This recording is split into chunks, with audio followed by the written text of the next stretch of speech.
recording. Now we're gonna start streaming.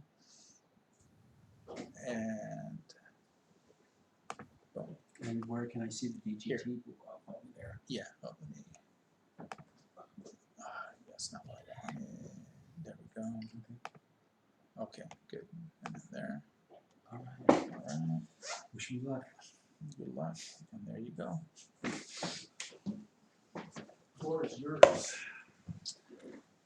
Okay, hello everybody from the Mechanics, live from the Mechanics Institute.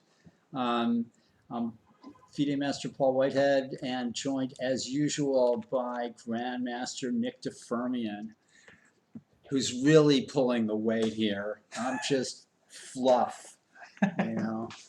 I don't know how to shut up, so that's, anyway, Nick, how are you?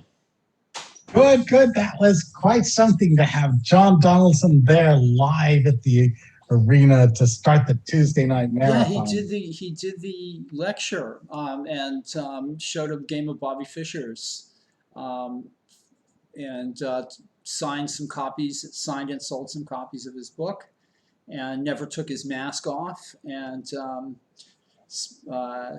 it was good to see him. Yeah, It's like 2,000 times before. I mean, the old club members must have loved that. yeah, and the club was packed. It was good to see the old-fashioned lecturer, back at the club. It's been missing. So anyway, so we're in the first round of the Tuesday night marathon. Actually, I don't have I'm gonna pull up some games here. This is board one, Nick. Ezra Chambers, Webster student. He is black here against Mark Drury. Tuesday night marathon is in two sections here. We're covering the top. I just have to comment. Ezra is number one. It's funny how it evolves. You had John Donaldson there, but Ezra had played so long ago and kind of been in the middle of the field for so long, but he's become really good now, and now board number one. Yeah, I think Mark Drury is an A player. I'm not sure. Not sure of his ranking. But what do you think about this position, Nick? Looks like Black's done pretty well. He's exchanged the light squared bishops. So we got a comfortable game. Yeah, very comfortable, about even, but Black has, because of the exchange of light squared bishops, Black has the potential at an advantage. White needs to take care of those white squares in the next few moves, and if he doesn't, it can go wrong. And thanks for joining us.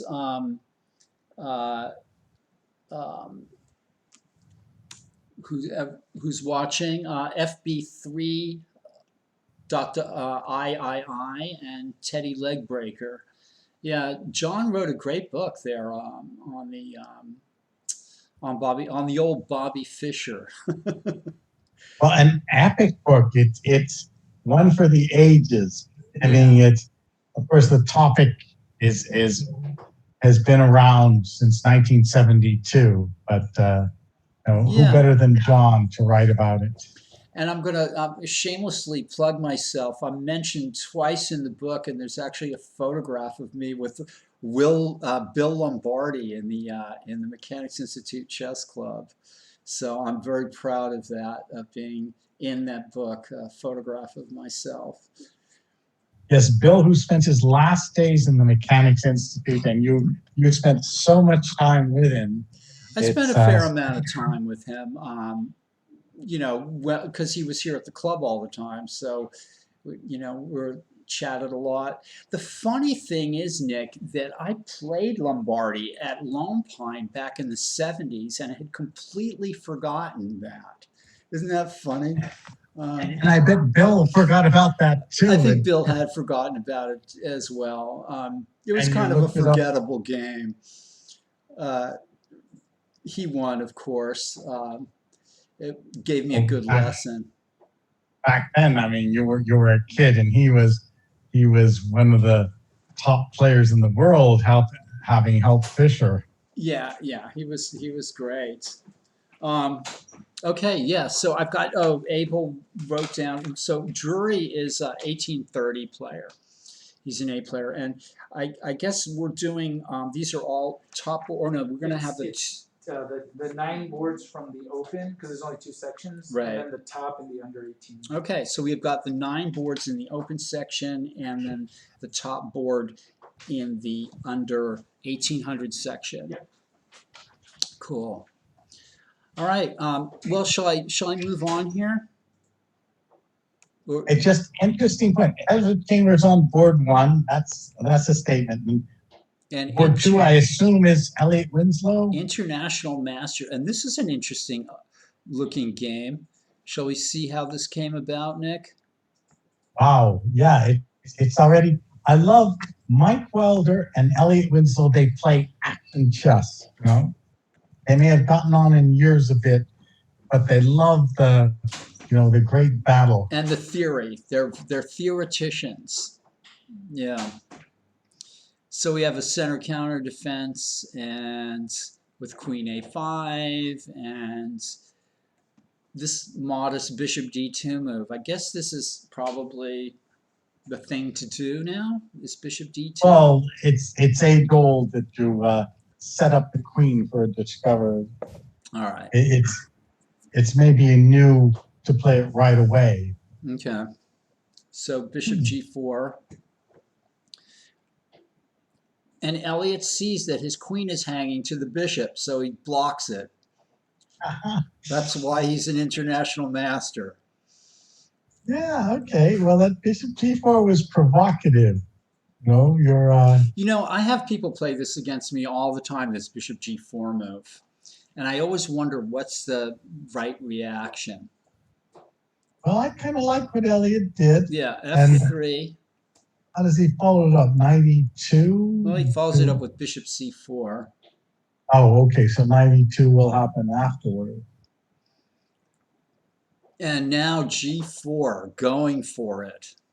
Oh, immediately. I thought he could have waited a move, but okay. And H4, and this is, this is kind of the approved way of crushing this opening, right? Yes, but if the knight were on E2, it could be headed to F4. There could be some discovers. I would have waited just one move before doing that. Me too. Okay, but Elliot goes G5 here, I assume, so that the knight cannot go to D5. He's got a different idea. Yeah, he can't go to D5 because if knight takes D5, exposing the bishop onto the queen, so the knight goes back that way, and he plays knight D5 anyway. Oh, okay. Well, very interesting play by Mr. Winslow, and the queen goes back. It looks pretty good. And the knight goes back to F4. So this is the genius behind, and white looks good here. I have to say, it's he's just pushed black around, but black seems that Bishop G4 was a little too provocative. And if black plays Bishop F5, I guess white could play knight E2, knight G3, or he could maybe try pawn to G6. Or be greedy and grab that 8. Oh no, he can't grab the 8 pawn. But black allows knight takes G6, and that looks just bad to me. He gets a check, but any King's Gambit player says, hey, what's that check? Oh, nicely done by Mr. Winslow, I have to say. And now Elliot's just like, let's go into the end game. Yeah. So you either have a tremendous end game or an even better middle game. So it's not good for black. Black keeps the queen on the board, and now Elliot's thinking. Yeah, when when you have to decline the end game. But okay, those shattered pawns on the king side are just suffering with And white has the white. 2 bishops.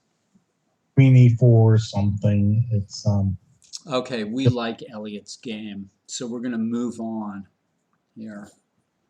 And he's playing another A player, Anthony Acosta.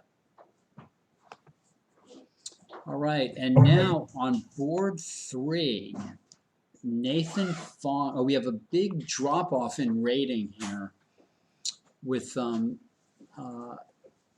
Brownlow versus Fong, and this is a B player versus an expert. Fong is the expert, and let's see how this game came about, Nick. I'm taking Michael Walder is not yet registered for the Tuesday Night Marathon. Otherwise, he would have been board 3. Yeah, we have the missing Abel. Yeah, Abel is out there on the floor directing the chess tournament. So, real Inaki Zabala, I'm sorry that he might put in an appearance in a little while, but he's a mysterious masked man running around, and he might show up, he might not on the broadcast, but his presence is felt. The mechanics 2-3 variation, yeah. I've played this D3 stuff against the.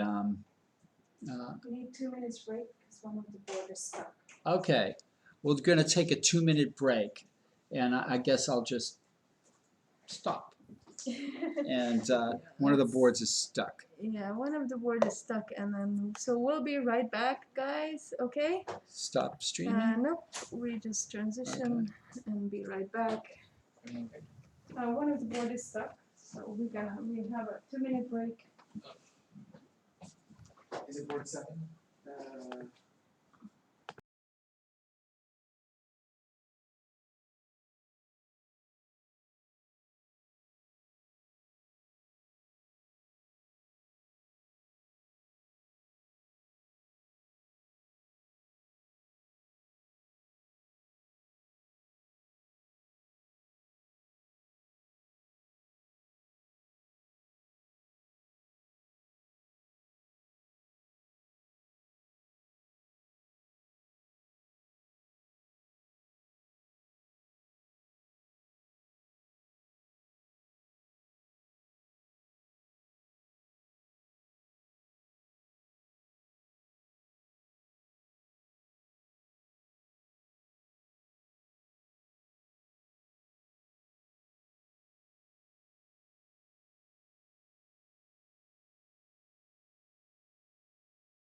And we are back. Okay, we're back.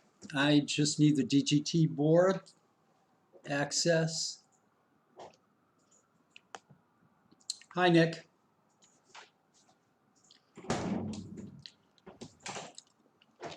Are you there, Nick? Yeah, hi, I'm back. Okay. All right, so this is Brownlow versus Fong on board 3.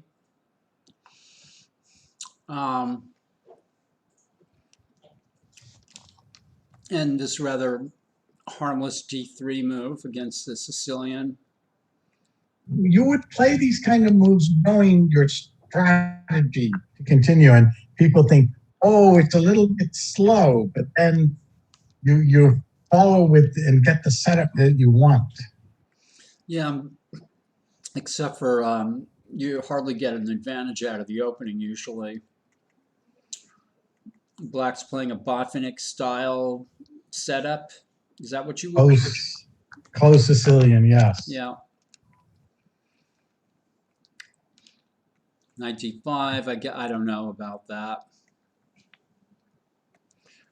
These h3, h6 moves look a little neither here nor there, but what do I know? Yeah, Black can take on d5 or not take. Oh, here there's the d6. phone. It must be Kasparov. I can't answer it right now.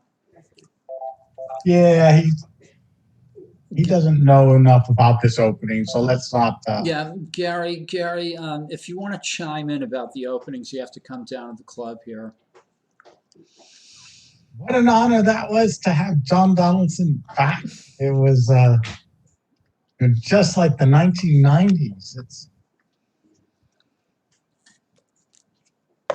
Okay, let's see what Black plays. He defends the It's pawn like at c5. at this Bottle Rock Festival, they had Guns N' Roses playing, so we had John Donaldson back. It's the same kind of thing. White threatens bishop takes h6, and Black avoids falling into that. And now White plays knight h2. Maybe to play knight g4. That's a lot of unorthodox move by White. The regular, you develop your pieces, castles, and doing things. Yeah. So this is okay going for the pawn f4 break. But yes, Black, every single move has been principled. And so already Black is a little better here. I agree. c3, knight f5, blah, blah, blah, Yeah. blah, blah. Okay. All Black's pawns ready to control the center. Knight can go to f5. So already Black is a little better. Blah, blah, blah is a new chess notation that I've invented. I like it. It seems to cover a lot of different situations. Okay, and on board 4, Nicholas Wang. Now this guy is good.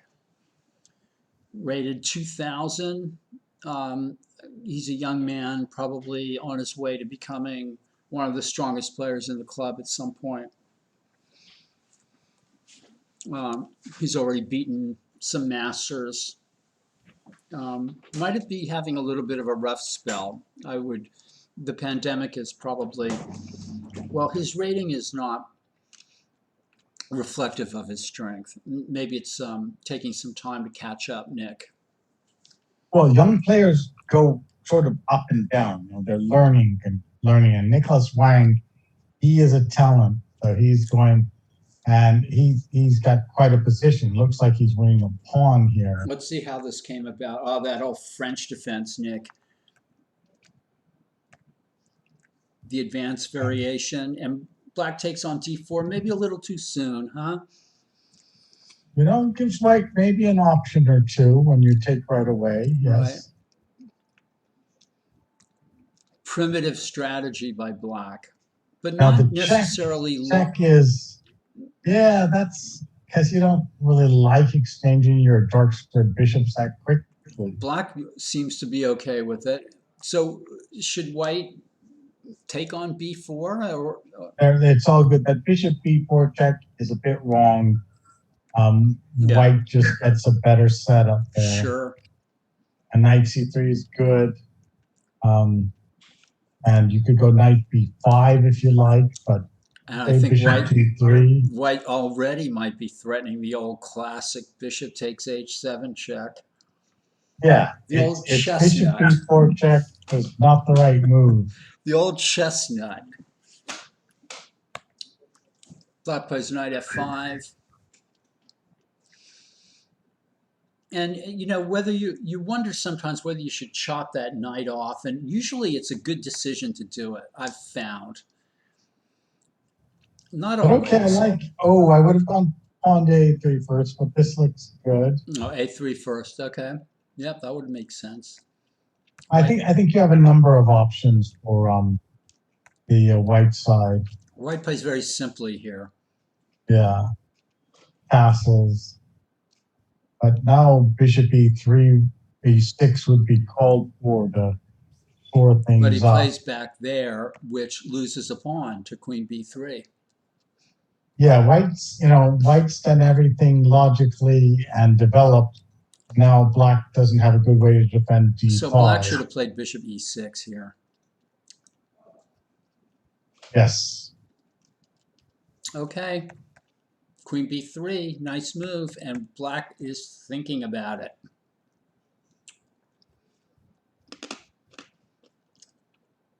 And we're going to run on to Sean Kelly versus Eiko Hidari. These Kelly is a B player and Hidari is almost cracking expert here. His rating is 1996. Oh yeah, Akko plays very thoughtful chess. You count on it. You know, he'll explain his reasons. He'll give you the logic and the theory and such. So it's and he's playing the old Dutch defense. Yes, he's not afraid to be a bit adventurous. And it's the Stonewall with bishop d6. I remember this bishop d6 move used to be kind of frowned upon back in the old days, I think. And Botvinnik, I think, was always putting the bishop on e7 because you didn't want this bishop traded. But now it doesn't seem to bother black. I think people are refined Botvinnik's a bit. That's almost 100 years ago. The 1930s is 90 years ago. Right? Yeah. So yeah. Well, but it's still. It seems like yesterday, Nick. Well, I keep waiting for the 20s. Of course, the 20s has a lot of lore there. The Roaring 20s, the flappers, the good times, and such. And I'm thinking maybe we're going to have it again. Yeah. It looks like it post-pandemic. Okay, so well, in San Francisco, it was with former Mechanics Institute President Vince McCambridge. He showed me some of those old what are they called, speakeasies in San Francisco that back in the 20s, 100 years ago, people had to enter through some other door or something. Yeah, in fact, I've seen some of the entrances to these tunnels that go connect so people could escape the police, Not that the police cared much in those days, but officially it was illegal. They did, yeah, they wanted their cut, probably. Yeah. And Michael Walder has joined us. Thank you. And Michael, we were wondering why you're not in the first round. But you'll get back to us on that. Yeah, I'm in mission control here. Not only am I um, uh, helping with the commentary, but I've got my hands on the chat button, so I can make comments to everybody out there and answer some questions like, how come I'm having difficulty shaving lately and stuff like that. Well, they think Chess you're related able questions. because it says Abel Talamantes on your on the Oh, it broadcast. does. It says mechanics chess. That's funny. Where I'm looking, it says mechanics chess. Huh. But on the broadcast, it says that you're Abel, and they're wondering why Abel didn't shave. But it Yeah. looks good. Yeah. Maybe It's the first round, and your housemate Elliot Winslow is playing. So, what's a good move for black here? Bishop d7. I like Bishop D7. Get that bishop out. And maybe try to play pawn to b5 or something like that. It's funny, black has actually a very principled position. Pieces Yeah. are out. You have some stake in the center. And the Dutch is interesting because the Stonewall, you can sometimes play all on across the board, queen side, center, king side. It's an interesting opening. It's more complex than it appears. In the 100 years ago, black would play for the king side all the time, but now you look at all sides of the board, and the black can consider the queen side also. Bishop d7, you can look for pawn to b5.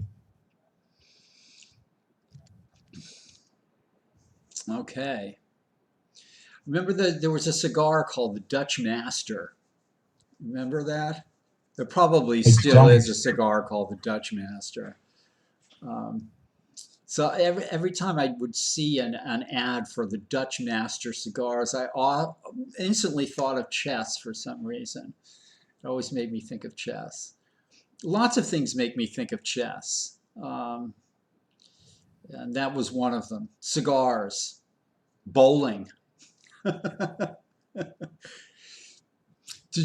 Were we talking about the bowling analogy that we had? Did you hear? You were here for that. Judith had her pawns together, and somebody else had their pawns split apart. So it was like that was Hidari who had the pawns split apart, and they pointed out that Judith was a better bowler. right. But they both managed to win their rook and pawn endings. Yeah, well, being two pawns up in a rook and pawn ending is a good thing.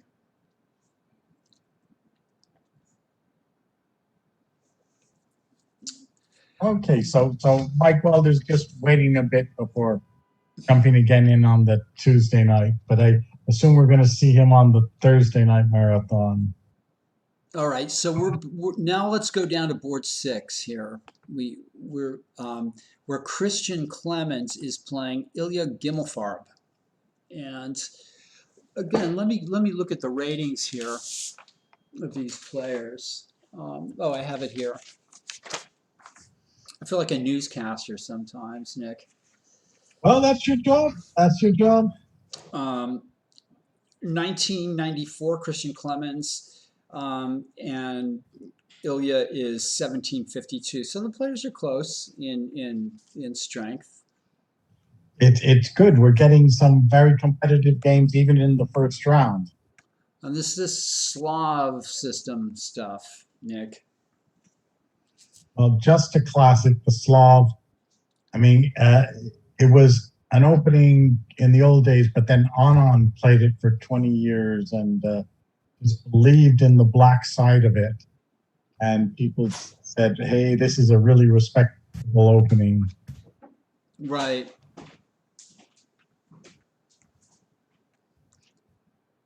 So did John Donaldson bring a lot of those heavy books, those 700-page books, into the mechanics? Just the ones with his name on it, yeah.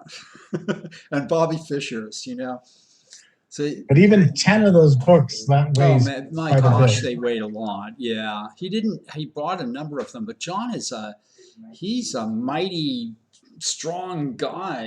He's always hauling things, hither and yon, and gosh, if you're gonna, you know, dig some ditches, or he's from some hardy Scottish stock. That guy, I think.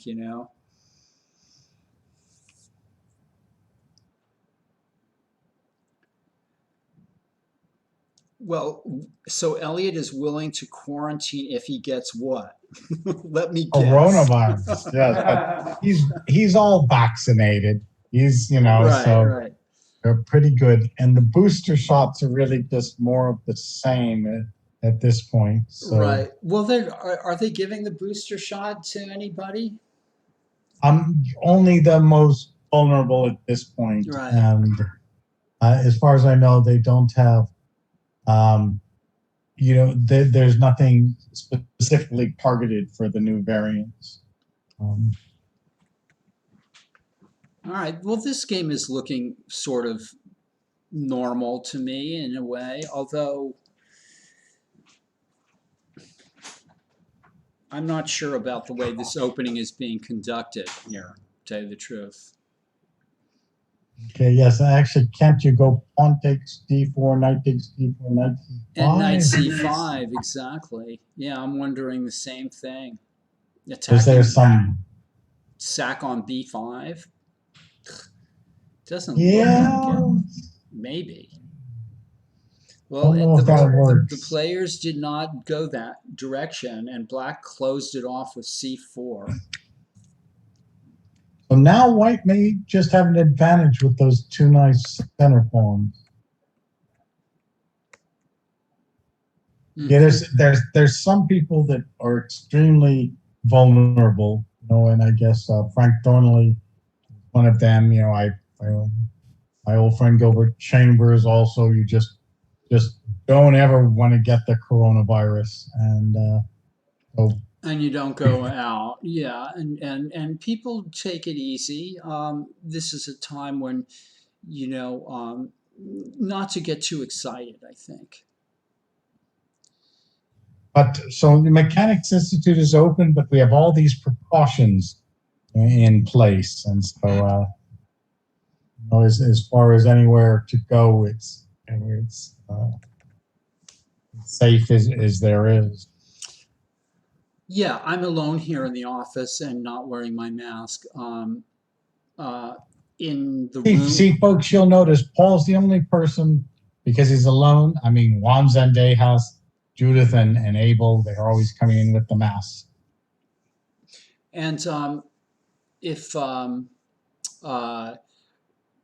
if I go into the next room where there's close to 60 people playing chess, and I will put my mask on, of course, and everybody is wearing a mask. So, but they're still making the same old bad chess moves, Nick. It's great. It's great. No, it's nice. That because the chess players are so thoughtful and considered, and follow the rules, that you can have a live chess tournament. Yeah. But people have to have their masks on and be careful. Well, I still like white here. I'm not sure if this move rook d1. I would have wanted to develop the bishop at c1 first, maybe to f4 or something. But yeah, okay. Rook d1 and queen c7. So this is still up in the air. Shall we move on? Oh, yeah. A good, still very complicated opening. All right, Joel Karen versus Alex Chin. And again, the ratings here are Joel is 1670 and Alex Chin is 1992. So these are good club players. Probably black is equalized with that move. You kind of control enough squares if you can get that dark squared bishop. Maybe rook c1, knight takes, bishop, queen takes, and it goes bishop e7. Let's go back to the beginning. I like doing that. So we can see how this, another center counter defense, but this time knight f6, bishop b5 check. Yeah, holding on to the pawn for the moment, but only for usually, one moment, and then he gives it back. But that seems reasonable. Okay, that seems reasonable too. yeah. So black sort of got in pawn to a6, and it's White's not being too ambitious here, but still probably a little better. That's a funny move. It's black's getting the pieces out. Yeah, b3 is funny, I think. It's okay for black. Yeah. Okay for white. Okay for black. Okay for white and okay for black. Quick question, Nick. Well, actually, to answer your question, I'm not sure about the COVID. I know that the Mechanics Institute is not requiring vaccinations for anybody yet. However, that may change abruptly and soon. I'm not sure what's exactly going on with that. All I know is that we are not, both staff and people playing in our tournaments are not we're not requiring proof of vaccination. That being said, we are with the mask mandate is in effect for sure, and so that's the only information I have. And all the chess staff is vaccinated. Yes, I will go on record saying I'm vaccinated. But yes, we require people to have a mask when they come into the club. That's and San Francisco may, as you say, require vaccinations for any indoor thing soon. But San Francisco has done so well during the coronavirus that maybe things are not yet quite as stringent because of the volunteer efforts of all the populace. Yeah, we have just over 80% of San Franciscans have been vaccinated. And so that's where that stands. And black plays b4. That makes sense in a way, doesn't it, to prevent c4? Oh, I like the move b4. Yeah. Yeah, nice move. I would hit it with a3 though. If you come into my territory, all right, let's start the battle or immediately. And Kevin, what about Berkeley chess tournaments? Are they requiring vaccinations, or do you know, or have you been to chess tournaments where they've required vaccinations? I'm so mechanics oriented that I'm not following much of what's going on in the other chess circles. Well, actually, so luckily we have Mike Walder there who, I don't know if he plays in Berkeley, but he knows Elliot goes there to play. And okay, so BCS is requiring proof of vaccination. So Frank Thornley is playing in chess tournaments. Wow, that's great. How's he doing? And thanks everybody for joining us. This is the first round of the Tuesday night marathon of the September-October Tuesday night marathon. There's a nice, lively discussion going on here, and we've got more people joining us, which is great. And we're talking about vaccinations, which I think are interesting, people. And yeah, well, Frank hasn't played in chess in a long time, so I mean, he was one of. I need to plug in my PC, so I need. Good to said hear. my battery was running low. And we've known for a long time that Paul Whitehead's battery is running low, and now we have absolute proof of it. The computer was talking to him. So, yeah. Good. So Paul, actually, why don't we take a look through the game, Okay. just see which ones are Yeah, okay. So deciding Steven right now. Svoboda versus Adam Stafford. Wow, this game is really jumped ahead. What's going on here, Nick? Okay, so you have to help me counting the material. That's Okay, shall I count the black pieces and you count the white pieces? okay. I count Division of 5 labor. pawns for white, 2 bishops, 2 rooks. I think black's down a pawn. Black's down a pawn, and And look at the respective positions of the kings. This might be working in black's favor, that, and maybe black's only hope here is that he's got a nice active rook and the white king is a little vulnerable. yes, it's what's happening with that C file? Also, the bishop on G7. So whose move is it? It's black's. Hey, you Ooh, can and take he the pawn on finds- G2. He finds knight c5.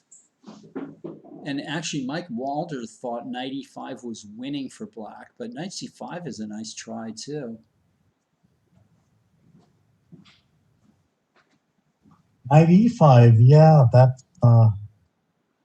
Threatening to take on d3 and then play rook c4 check or something. That might have been better. oh, that might have been deadly. That's, my God, it's But this is pretty good too. I mean, if you can, if Yeah. rook d1, knight d3, and rook c4 check, oh, not good. still, yes. Okay, Yeah, so what do we you do like, about that bishop? we think Adam Stafford is close to winning this game. What can you do if you're white here? I know I'm trying desperate things like rook on H1 to D1, knight takes D3, rook takes D3, rook D4 check, king to B3, Allowing a some- discovered check.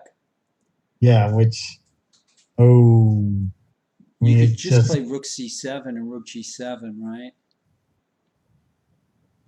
Oh, then you get C7. mated.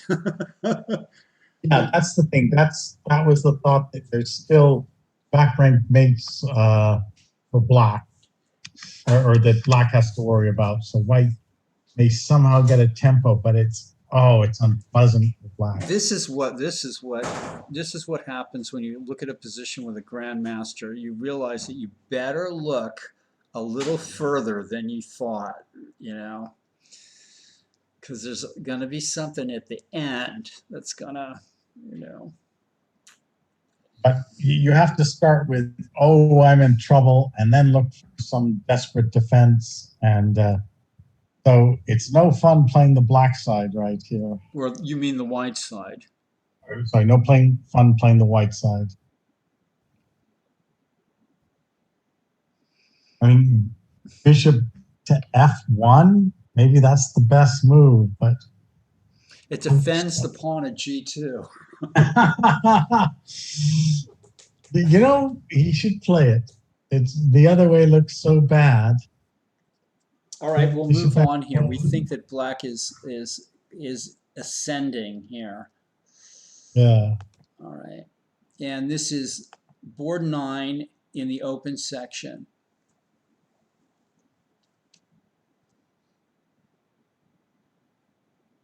And boy, this is sharp looking here.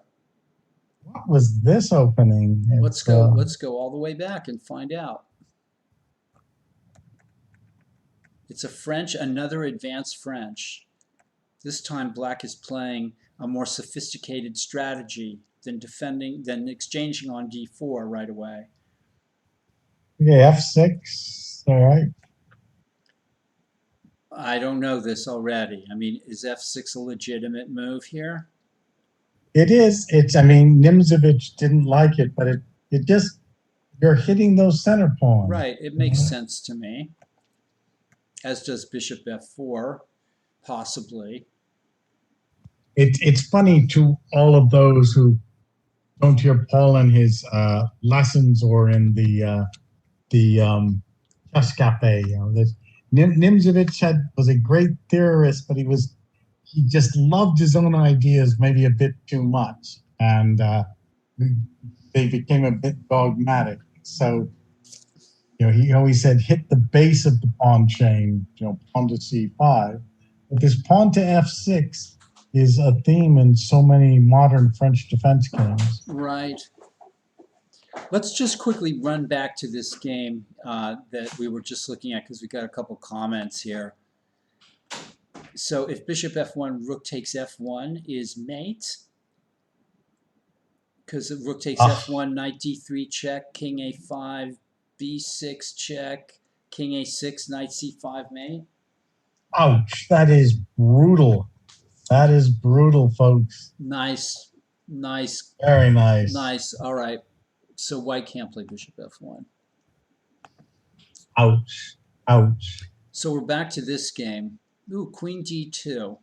That takes away the best square for the knight. I don't know what the right thing is here.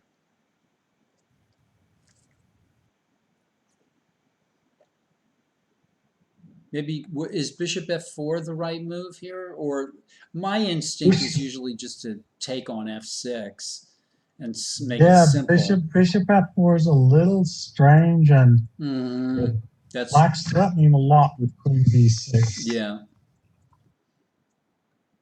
Queen d2 is another awkward looking. White's trying to hold the whole thing together here. Maybe you can go pawn to... Oh, I would have thought of pawn to g5 being very aggressive. That would have been quite testing, I think. But okay, this is yeah, pawn to g5 I think might have won a pawn, but black's getting everything out. So h6 is very circumspect. Can't you just play g5 right away? I would have been faster, yeah. Pawn to g5 or something. Yeah. It's although, you know, and now of course comes b4. Yes. Everything is a matter of timing in these positions. So Need to retreat, a4. You know, without spending too much time on this, we can say that, you know, there could be other moves for white here, like maybe b5 even, I don't know. Trying to get more of a control of the center. I don't know. I think h6 was just a loss of a tempo. Yeah. It's really no point to do that. Bishop, and his white gets this as well, hitting the queen, and take on f6 so as to be able to play b5, and then the knight goes into e5. It's still complicated, right? But isn't that pawn at a7 hanging? White just keeps trading. Well, you also have a pawn to b6 to win the bishop. I think defending this pawn at h2 is not that important. But white decided to do that, and black took time out to defend his position as well. And now white could play b6, as Nick points out, which is a faster way of opening these positions up rather than playing a5. But a5 looks all right. Certainly does. I don't see... Queen d6, black gets out of the way. Now black's ready to block it up. a6, b6. Yeah. Rook e1, that move is a little bit, again, the players seem to be not quite incisive enough here. Yes, that move doesn't... Yeah, knight a3 developed something. Yeah, white is being a little... Oh, and now the knight gets to f5, and white feels compelled to trade it. Yeah. Oh, he played bishop a7 check. Oh, that's kind of a nice shot. Oh, excuse us. He was looking for that. Queen e3 check and queen e5. That probably doesn't really lead to that much, but maybe it would be great, actually. He should have probably taken the bishop on h. Yes, And then play d4 on queen e3 check. Queen or e5. just trade the rooks. Could have run rook e8 and the end game a pawn down. With that, yes, black would have been fine taking the bishop, Right. king to b8. You get a lot of activity. And you'll get that pawn at b5, maybe. Yeah, I think it wouldn't have been a problem for black in that end game, but you allow white to take the pawn. Now white must be much better. Yes, and blockade on d4. So what do? Do you have to take on b5? Yeah, taking on b5 looks like a pretty necessary move, and he does it.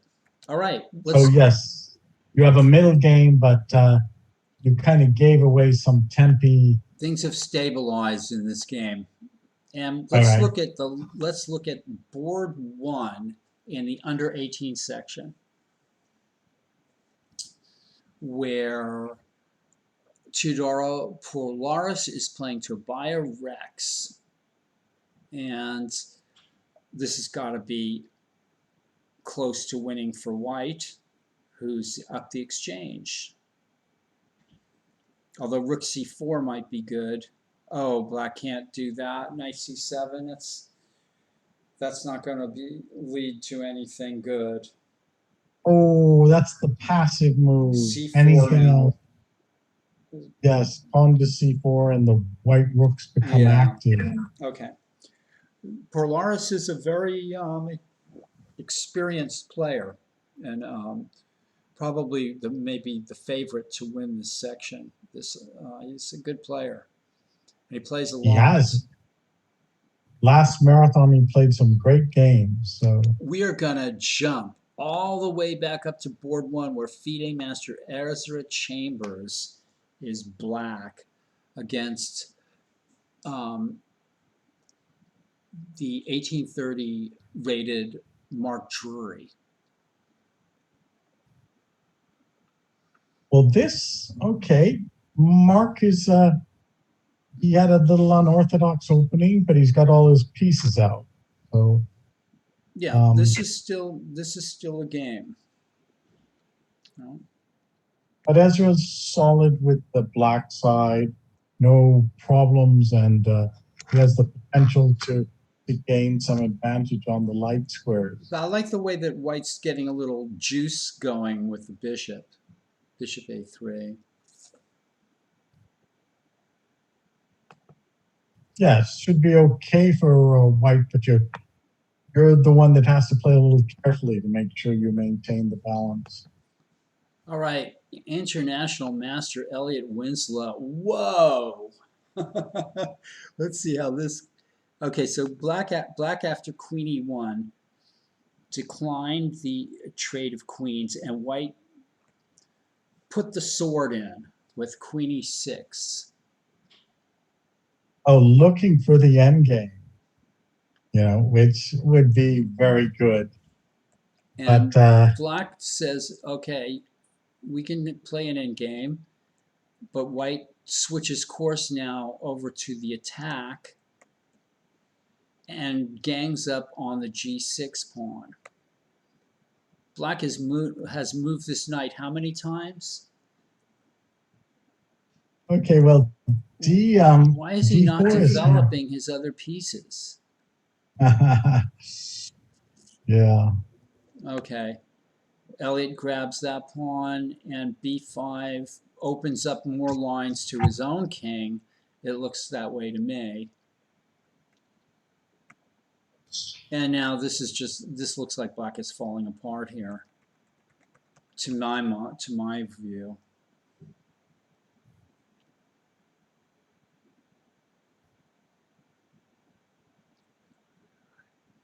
I'm following what Mike is saying in the chat over there, but after queen e5, isn't the black queen hanging on d6?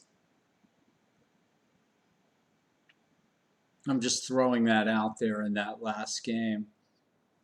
So, I mean, it looks to me like white is close to winning this. I mean, what about queen e8 check and pawn takes? I don't know. What about just taking on c6 and developing the knight or something like that? Black is in trouble. Black is in serious trouble here.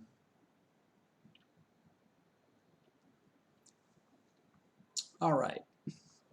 I'm going to move on to board 3, where Mr. Brownlow, okay, Nathan Fong, this game went like this. We saw this. White played this weird knight h2 move. g4.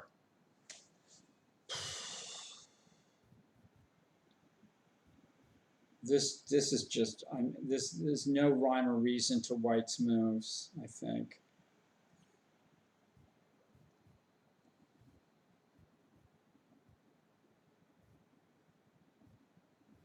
Well, we're gonna have to look at that.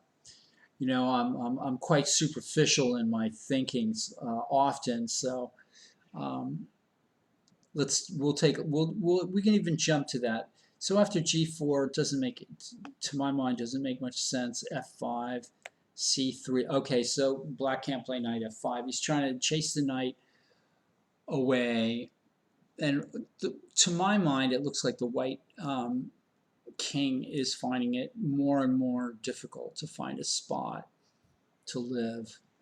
Then you go pawn to f4 is yeah, I was looking at that. Or you can just move the knight to b5 also. It's threatening pawn to f4. And now the white king is not safe no matter where it goes, really. In this game, black has done all moves to sort of advance, take care of the center and such. White's moved around a bit, especially that knight to h2, and so black's got the initiative. Yeah. Hey, can we jump down to this game that all the way down to Kevin Sun and Kevin Reese? We were looking at Yes, okay. Mike Walder suggested that Kevin Reese missed a win. King a7, queen e3, king a7, queen d4, queen takes e5, and then rook rook h e8. What a fantastic combination Mike is so thinking then if of. queen takes d6. Can you move the pieces or not? No, I can't. Okay. That's okay, so folks, you have to envision king takes a7, queen e3 check, pawn to d4, stopping the check, queen takes e5, rook on h to e8, hanging your queen on d6. The white queen takes the black queen on d6, but rook to e1 check, king to d2, and then bishop c6 check. Well done. Discovering the rook on d8. And black ends up the exchange ahead with a winning position. Because that you end up with a rook on e1, pinning the knight on b1 to the rook. Fantastic. So thank you, Mike Walder. Yeah. Incredible variation. It's great to have these chess masters looking over our shoulders, Nick. Well, this is, that's like a Bobby Fischer kind of continuation. Just really well done. 2 hours of puzzles. Mike every is day. Really sharp now in his tactics. Yeah, no, that's excellent. That's so black missed a win with king a7, queen e3, d4. And I'd say that's a pretty straightforward variation, right? After rook h e8, white doesn't have anything other than queen takes d6, I don't think. No, your rook on e1 is hanging. So very forcing variation. Can you throw b6 check in? Does that make any difference? You can, but just king to h8, you're just out of the way. Yeah. Okay. All right. Fantastic. Let's run. Well, this deserves a puzzle, in fact, at that position. Bishop h7 pick looked so good. Like, oh, I get the dark squares, I win my pawn back. And then, But it turns out to have been a mistake, and Black mistakenly declined it. And okay, yes, we'll but just keep going and see what happens here. I think White's yeah, probably better here, but Black White's better. At least the knight on a3 is not killing you yet. Rook EB1, determined to mate Black. Black centralizes, Rook B6, Queen C7. I think White's having this game his own way a bit. Yeah, but the knight's not in play. You sort of win a pawn, but those black rooks are starting some action. Yeah. So it's a game. Okay. Terrific. Oh yes, let's show this position at the chess cafe, I think. Okay. All right. I'll try to remember. All right, let's jump up to board. Okay, this was board 3. Board 4, Wang versus Mikado. And oh my goodness. So after bishop e7, which we saw, queen b3, Black played g5. And that was not on my radar, Nick. I have to say that's okay. You have to say that's aggressive. Yeah, that's a heck of a move. I mean, okay, you are a little ahead in development, but wow. It's normal mortals would have played something like bishop e6, queen b7, and then protected or moved the knight at c6 or something. Rook c8 or something. You get a little for the pawn, but g5 is g5. Okay, I kind of like it. I don't think I would play it, but I kind of like it. So White just I take on d5. You have to grab that pawn on d5, and pawn g4, I guess, is the response. And Black is in the think tank here.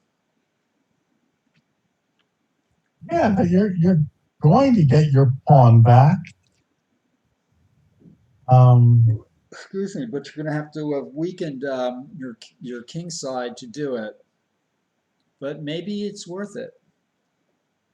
I mean, you're always suspicious of such a position. Say pawn to g4, knight takes e7, and if you check, taking the bishop, and if you do the normal queen takes e7, we'll throw in bishop to g5. Yeah, that's... Before we move our knight on f3. And things are getting What about queen e6 then? Then pawn to d5. Yeah. So, pawn g5 is aggressive, pushing him around, but maybe he doesn't want to be pushed. Maybe he's going to say, hey, before I move my knight on f3, I'm going to cause trouble on your king side.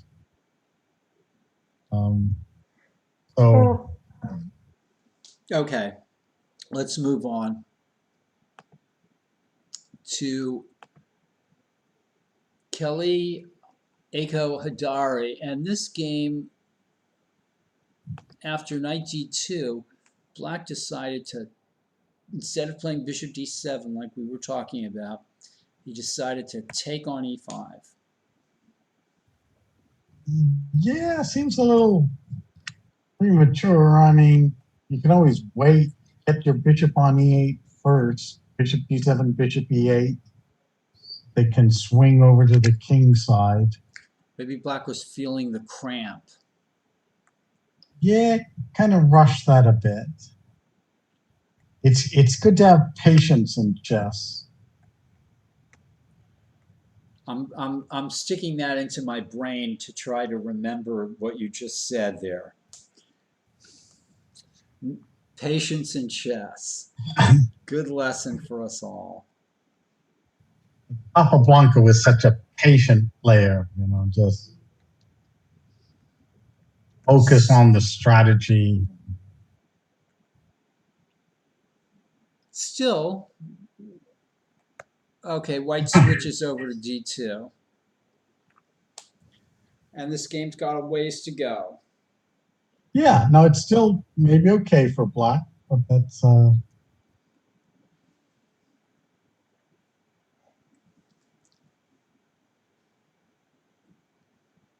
okay, like yeah. white, though, a little.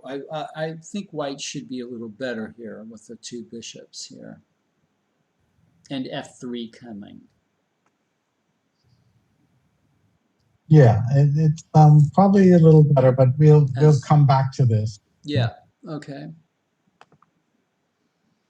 So here's Christian Clemens. This game, we left it off at this point, and white decided to play e5. And then try to trade the dark squared bishops to get into d6 with one of the knights, is my guess. Now, what is happening on knight takes c3, pawn takes c3? Oh no, bishop f3, the queen takes on f3, hitting the rook on a8. So there's no combinations yet.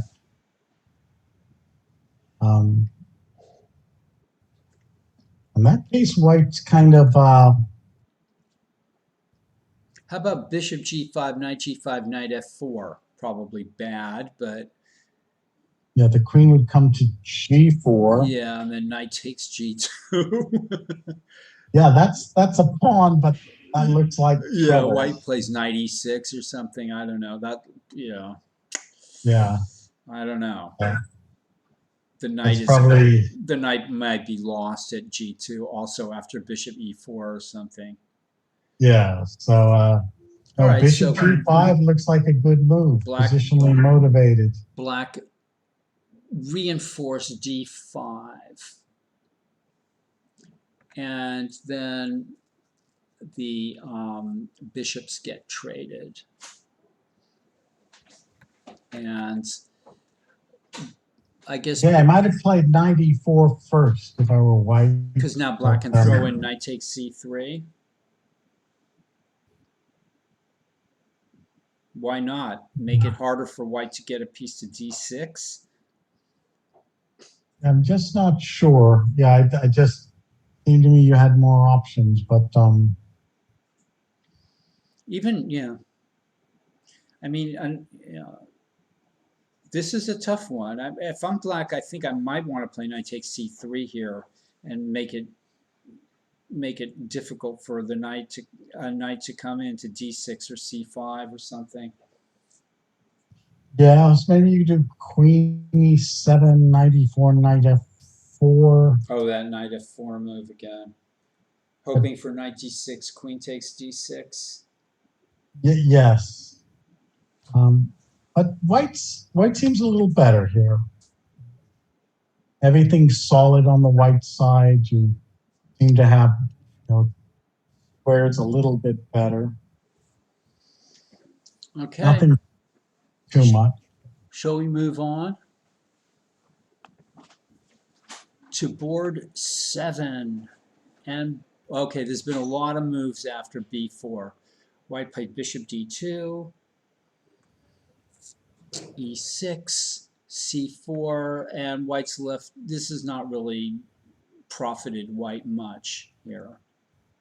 Yeah, we haven't looked at this game for quite a while, so White's curious. oh, this was not, maybe black could have thought about playing c5 here to free his game, maybe, or taking on c3 and playing c5. I don't know, but white decides to, oh, look at this. What are they trying to do? Off-road draw here? No, black plays knight e4. Huh. Interesting chess, huh? Okay, again, nothing too dramatic, roughly equal. As we saw the position after 94 about 20 minutes ago, and there's not been any more moves? No, is that true? Board 7 is stuck? Okay. All right, we'll just leave it then. Yeah. Okay, what happened with this game? Let's just take a look at, we were here, and white played rook d1 and black took, and played rook c4 check and walked into the discovered check. Okay, and you had to. This was the only chance, desperate as it is. And black You had played, to choose. black played the cold-blooded king b8, Nick. Oh, I love that move. You know, you say do your worst and leave the discovered check, but you stop the backline checkmate. And- Nice move. And on white played rook d6, I guess he couldn't find anything else attacking What the if you'd bishop. gone? What if you'd gone pawn to a4? Oh, he might still get Then he could take that checkmated. bishop, right? Now there's no Yes. mate on d8. Oh, king to b8, nice move. Yeah, You play bishop h6 to get out of the discovered check, but no, Oh, he played rook no, d6 rooks. and then rook c6 check hit him. But at least white gets off with the exchange. But of course, that's losing as well. nicely done. Nicely done. Yeah, Adam Stafford puts together some good moves there. Yes. And this looks like there's just no way out for you've got one pawn, but e4 and g2 are hanging, exchange down. It's wow, just nicely done by Adam. Yeah, king b8 might not have been the right. Michael is being. Yeah, Michael has a clean cut win. I mean, this wins, but you wanted it's rook to e. rook or- to c1 check. Rook That- to c1 check, king a4, King and with the A4. back rank Yeah, checkmate. there's still that back rank mate. But Mike wants to grab a pawn with rook to E, takes e4 rook check. takes e4 King check. has to go to c3, and you could repeat the position if nothing else. Yeah, and then do a king to b. Yeah, you could Eight. win the pawn and then play king b8. But I like king b8. It's the idea that wins the game. Yeah, it's the idea. Oh, rook d4 check. Uh-huh. But Oh, and then you can follow it. it up with taking on d3 and playing bishop f5 check. That's actually. Although king e3 hits the rook on f2, Oh, that's true. and you have bishops of opposite color possibilities. Oh boy, chess is a complicated game. Once you think you've seen a win, and then it evaporates into a draw. Okay, folks, let's see what actually transpired. Oh, and Michael is still arguing with you, Nick. So rook g2 hits the other bishop. And yeah, that's okay. And you either win the rook or the bishop. Okay, I let's see. Check back rook e4 What we're check, looking king at, folks, is c3. okay. Rook c4 check, king b3. Now we're looking at rook e4 check, king c3, rook c4 check, king b3, rook d4 check, king c3, rook takes d3 check, king takes d3, bishop f5 check, king e3, rook takes g2. Rook takes g2. We can still go rook to d1 with a Threatening backline mate. mate. I have a feeling Michael will find a win there, but it's a bit complicated. And It's a I believe you, Michael, but this one is a clear win that he found. Nice piece of calculation. So I'm going to take a 5-minute break here, folks, and there's going to be an adjustment made. Let's say adjust. Call it an adjustment. Hey, Nick. Hey, So Abel, it was really like the old days there. You had all the house filled. You had John Donaldson in. You had heavy books being brought into the library. And I remember even like when Sam Shanklin would come, right? It's got, you know, his like stack of books ready to go. So Kevin's son got it done on what looked like a nice little combo. So he gets the win on board 9. And yeah, and I hear Adam Stafford's doing well for himself. Oh, yes. Nicely done by Adam Stafford. This is good. This has to make the newsletter. Oh, okay. So we got newsletter fodder already. And nice, Mike Welder's checking things out. He's finding all the fantastic combinations in this this round, especially this really nice game with Reese that was this, you know, that has to make it. Yeah, that was pretty good. And we got some good matchups. Reese missed a winning shot. Yeah.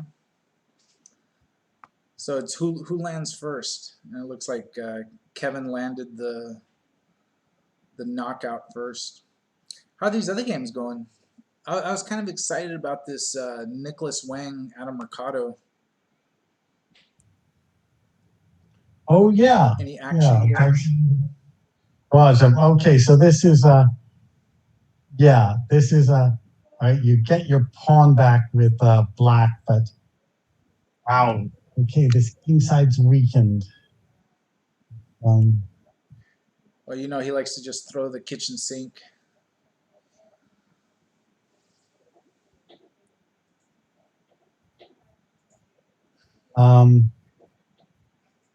Yeah, this is God, I'd be looking for things with white. I don't actually see any knockout. Probably have to move the knight to e1 or something, and white's a little better because pawns are even in the black king side's weak, but it's not so bad. Any action games that kind of stood out that are still going? Jump to. How about let's see. Christian Clemens? We haven't seen. Oh, okay. Now that's going to be an action game. Christian always plays action games. That's what's fun. It looks like he can have a good night on d6 possibly. Yes, but black, and so probably white's a little better, but black's got everything active. So this is just going to be a fun game to look at. Are there going to be some sacrifices? Well, I hope so. You know, kind of the fun thing here is the father and son are both on DGT. So this is Ilya Gimmelfarb, the dad, and then the son is he's actually playing on board 10. I know it says Tobiah Rex, but it's actually Natan Gimmelfarb, who looks like he's struggling a little bit here. This is a whole rook. Yeah, that's a whole rook. Looking? It was the exchange a little while ago, but what happened? Oh, look at that. Yeah. Oh, what happened? Oh, ouch. That'll do it. Yes, Paul and I saw when the knight went backward. It about 5 moves ago. It wasn't good. No, had to play actively the exchange down, and but what about knight d2 here though? Yeah, just better. I think that saves the exchange. Yeah, I think he missed that because then he could have taken the rook on c3. I mean, it's still a lost exchange down ending, but certainly that's an improvement. Did you finish? Elliot finished his game.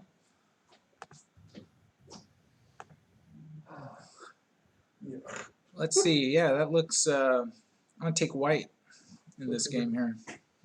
Oh, all these. Now this is the great Winslow on the right side, and yeah, Elliot's all right. You know, yeah, he's all right. He happens to be standing right next to me, but That was a shot. That was a quick The game. big question is on queen f7, do I play d6 or b6, e6? I'm leaning towards the latter. Because on queen e7, queen b5 check. Oh no! You say queen f7, you'd have done Pawn takes e6. pawn takes e6. Queen e7, and then Oh. queen b5 check, queen c8, Oh, look queen at that. b7 check, Yeah, queen b8, bishop takes knight check. Yeah. He's going for the beauty. I'm just trying to win the a pawn on my rook. That's all. You just want to activate it. Yes, that's important. Very good. So Elliot gets it done on board 2. Board 2. Who have not we? Ezra's driving off the position. Yeah, so Elliot's saying Ezra slowly but surely trying to grind and force the issue here against Mark Drury. Yeah, but Mark is he's playing tough. He's playing solid. Thus far, it's no big advantage. I know I've said it before, but I played Mark Drury, I think, when I was like 14 years old, way back in the day. We've known each other that long.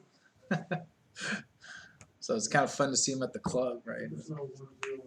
So, all right, I'm going to get back out there. I'm going to get Paul back in to do substantive commentary, and we'll see you guys a little bit later.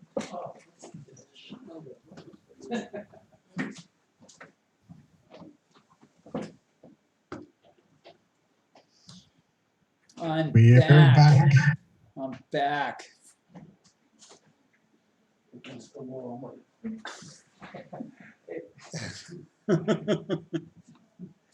Bye, Elliot. Bye, Elliot Winslow. He doesn't want to leave. He doesn't want to leave. I don't want to be called names. See, Nick, there's this whole bunch of players, and actually I count you as one of them, that are, they're a little bit older than me, and we all go way back.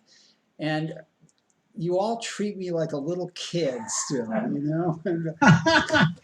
That's strange. And Elliot's one of them, and you're one of them, and there's probably a whole bunch of you out there. And I thought I saw Elliot close to attempting to like flick Paul's ear or something. I'll always be the impudent youngster that's being annoying. Hey, that's not bad at this stage. Let me trade places. Anyway,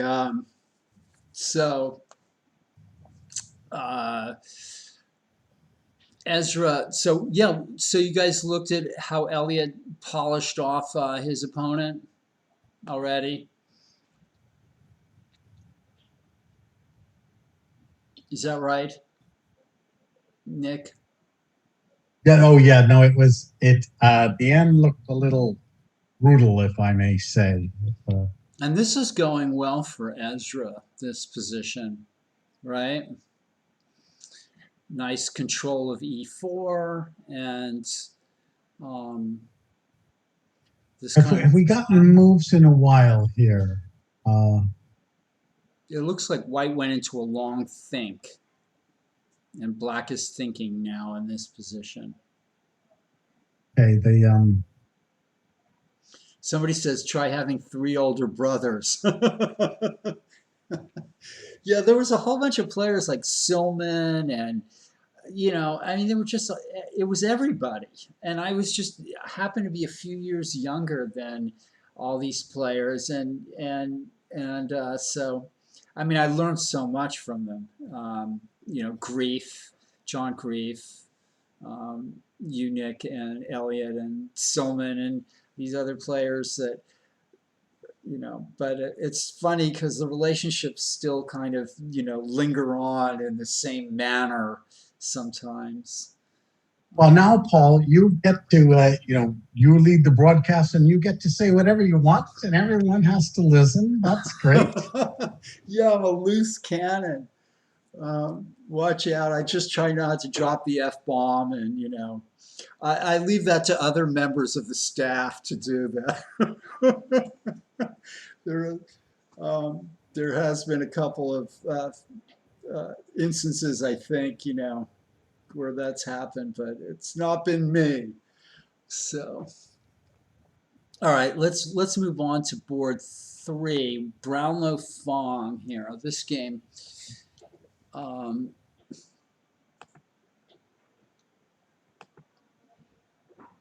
let's see, it went after knight b5, white played queen e2, I guess to avoid getting the bishop trapped after f4. And black just calmly develops, and white castles on the king's side. I guess that's probably the safest place for the king. Yeah. So what's going on? Any shocks for anybody? I don't know. Black plays queen f6 here. Just developing. Black, just Nathan Fong's just making reasonable moves. It's And you white keep looking for some shock for black, but I don't see it. And all right, pawn f4 holds some ground for white. Yeah, sack the f pawn and not drop the f pawn. That's good advice. So what happens here, Nick? Well, I bet Nathan's played reasonable developing moves. I bet he's just going to bring the rook to e8. That would be consistent. And white's really running out of time here. But still, it's yeah, I like EF and G5 or EF and rook E8 or something. Yeah. Mike wants the EF and G5 and put a pawn on F4. Or EF and rook A E8. Basically, we're all saying that black has a nice game here. No doubt about it. Yeah, a nice game. There's no knockout punch yet. It's that means we have to move on. Yeah. To Nicholas. Paul likes action, folks. Any Paul Whitehead movie has lots of gore and action, just like Tarantino. Well,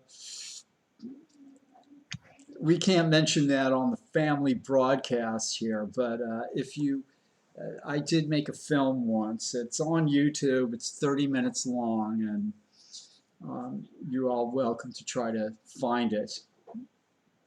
But yeah, all we look forward to is further movies. He and Tarantino have a lot in common. I don't know about that. So let's see. After knight d5, black did play g4, and white did play knight e7, and black did take with the knight. And white found nothing better than knight e1. Is that right? Well, it's okay. It's not bad, but yeah. I mean, otherwise it's a piece sack. Right. Yeah. It's possible, but knight h4 might have been possible. Knight g5, h6. All right. So knight. Bishop g5. Yeah, bishop g5 was a thought, but complicated. All right. So black plays queen d7. So this is how black will avoid losing. He'll put all of his pieces on light squares. But why not take d4? Yeah, that's an odd one. And white I mean, I would have then gone knight c2. You have a pawn. Take it, knight c2. White throws away the d pawn. Right. I mean. Yeah, this is odd here. And of course, black takes it. Yeah. Yeah. Now you definitely take it. It's I don't understand these moves. These by both black and white. I think is something very strange here going on. The players because white has attacking chances. Put the bishop on g5, the queen to e3. Yeah. Instead, he plays d5, which just opens up the. Yeah. All right. And this is just offering, this is now at least an equal game. Queen takes b3. Black plays queen e4. Okay. You want to attack, but you're vulnerable. Yeah, yeah. A little bit, there's definitely misplay. Black should just trade queens here, I think. Okay. White plays rook d1. And now the idea is bishop e6, bishop d5, but It's not mate on g2. it's not mate. The rook's on something's funny here. Yeah, it's hard to get into the minds of chess players sometimes. You can't tell what people are thinking. Some people just want to attack so much, they just love to keep the queens on, but it's Right. not the right thing to do. Okay. Now, bishop e6, queen a3 hits the knight. And then the knight could go to g6, I suppose. But white, I don't know. Yeah, maybe it's okay for black. It's you really like a middle game, you've got one. Yeah, there's been some funny moves, and I've had enough. So we're gonna move on. We'll move on to this game. All right, so black played, instead of playing bishop d7, black developed a bishop at b7 with b6 and bishop b7. Eric, Material's still Eric, even. I do 23. Nice to see you.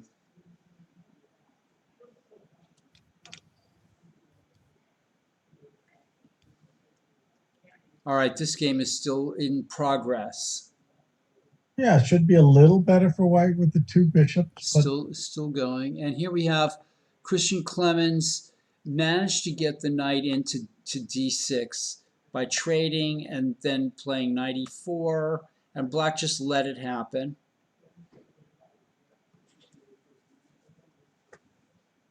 Should be better for white, I would think.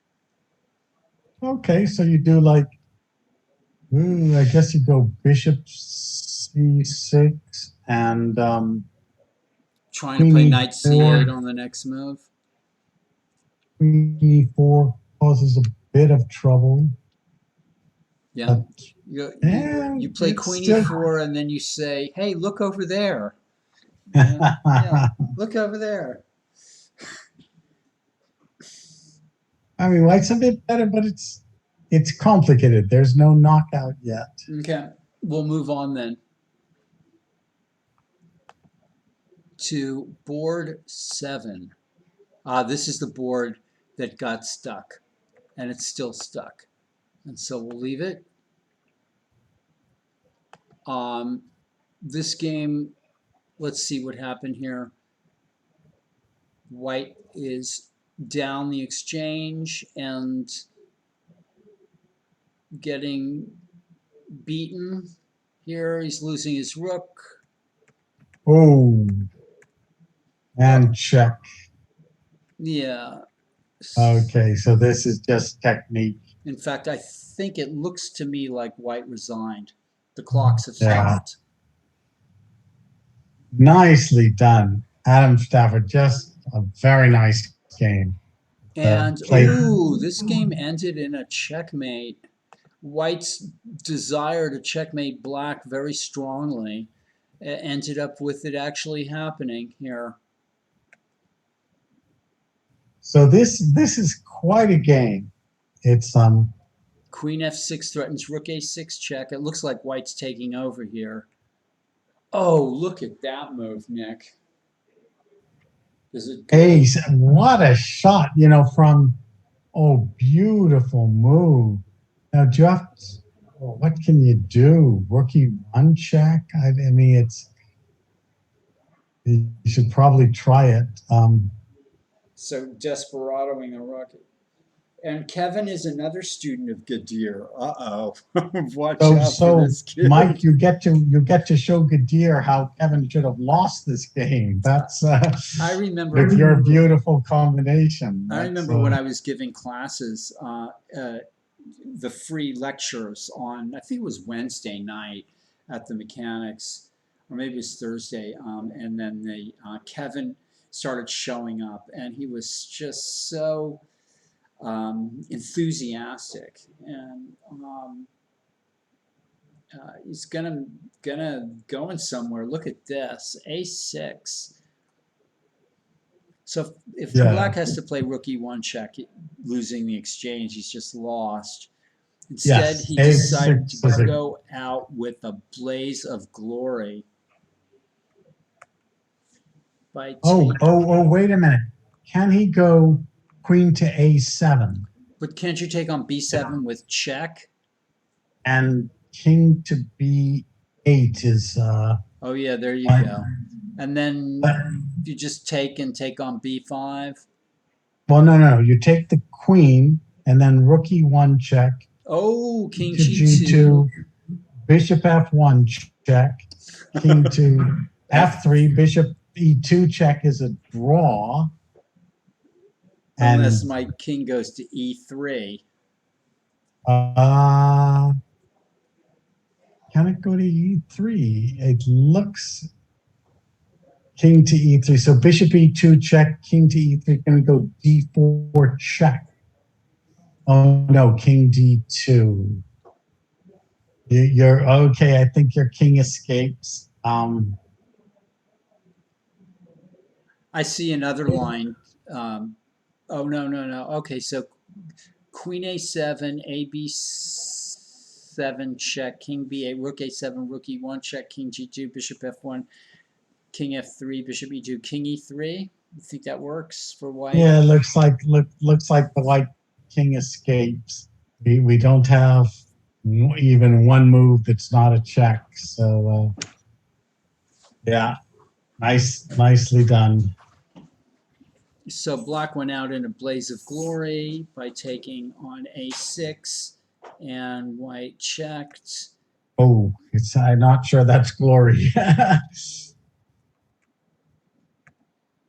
He took the queen, which is sufficient, of course, and then took this pawn with check, and then took that pawn with check, and then played queen c, and then it's going to be mate next move, king d8, queen c7.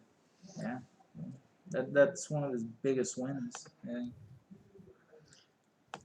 Well, this wasn't quite a game. I mean, the tactics in the last 15, 20 moves or something. But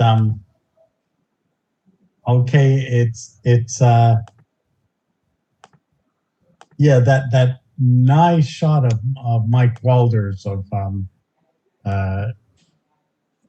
after the peace sacrifice, the re-sacrifice, the combination, and winning the exchange. Yeah, this was an interesting game. Maybe a game for the newsletter. Absolutely. And finally, this game was won, obviously, by white here. Finished this game where white was the exchange up and black went into passive mode in this position. Maybe he could have played rook c4 or something, or tried to hold on.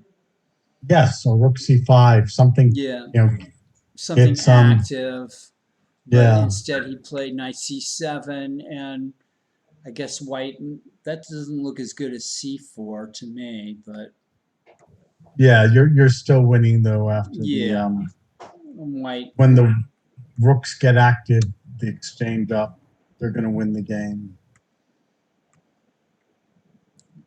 and black could have played knight d2 check to try to survive a little bit longer, but it wouldn't have helped. Still would have lost. Yes. Yeah. Okay. So some of these games are finished. Let's take a look at back up on board one, where FIDE top ranked player, FIDE master Ezra Chambers is still locked in a difficult struggle with Mark Drury. Yeah, it's just a battle. Mark is playing tough. I mean, credit to Ezra. He's become a great player. From okay, we'll give Webster a little bit of credit, but mostly it was from Ezra's time, here in the Tuesday Night Marathon. At least That's right. But Mark is playing him tough. Ezra was a stand, and he's back here for a while now. Especially, I think he's attending Webster virtually. So he'll be a regular, hopefully a regular. Coach with me at a couple of schools today. Oh, okay. Hey, he's a coach. He's a chess coach for the Mechanics Institute. He's actually really good. Fabulous. And he's great with the kids. Maybe that's because he has a few siblings himself. That usually helps. Exactly. Yeah. Okay, that's excellent.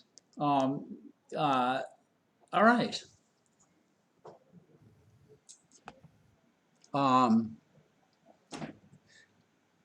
Let's move on to board 3, and we had that rook AE8 move, and white is way behind on the clock here. And you don't know sometimes if a player is a time pressure addict or if it's just the position. So I'm not getting the times on the broadcast. Can you tell us what the times are? Oh, you're not getting. Oh, I see the times on. Oh, you're right. The times are not showing up on the broadcast. That's interesting. Oh, let me. I don't know why that is. Yeah, let me fix that. And we're gonna. My boss, chess room director Abel Talamentes, is fixing that right as we speak. Because we want everything to be perfect. That's right. And that's why it almost never is. Exactly. Yeah, that's life. Imperfect, but interesting.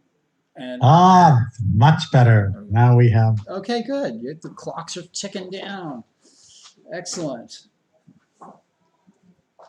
Hey, there's nothing quite like the Mechanics Institute broadcast, folks. If you're joining us for the first time, this is a unique experience for you. I hope you see the wide variety possible in the chess world. We wanted to be authentic by showing the mistakes in full glory. Yeah, full glory mistakes is how Abel is describing it. But actually, we get the job done at the end of the day.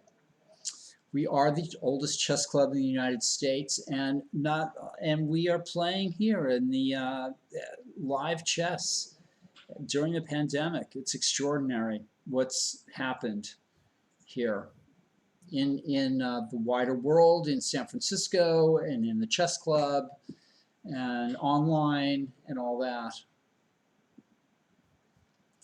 What is the queen going to do there? Mike, Mike is asking, deep philosophical questions. What is the queen's business on C2? Well, I can say that at least the queen is not pinned on the E5. Yeah. There's that, which might save a piece, and that's at a point. I think White's just experiencing difficulties and is trying to play dodgeball. But you know what? It's still dodgeball. There's no knockout punch yet. All right, let's see how this game transpired. These bizarre middle game moves where both players seem to be sort of reeling without, and Black seems to be getting a fine game now, or at least a pretty decent game. Okay, as long as you don't get checkmated, yes. Okay, so I have 2 moves for my queen. One is to B1, and the other is to C6. And how about greed? This queen takes E5. Maybe you don't want that pawn anyway. I wouldn't see. I didn't even think about taking that pawn. Yeah, maybe you just open the diagonal for the bishop, and yeah, I think they're right. Actually, Queen E2 is also a good move, or is also an alternative move. On any of those moves, just about any, how about Knight D3, getting the knight into play? But Queen C6. Now that's a grandmaster talking. He wants to get his pieces into play. Always, I've listened to the simplest comments, and those are the most eye-opening for me. Make those pieces work. Make your pieces do something. You want to be a good chess player, get your pieces, employ them, put them to use. Oh, he plays Queen E5. All right, I love it just because it's greedy, just saying, show me. Of But course, White can play Rook G4, which just fractures Black's. I see.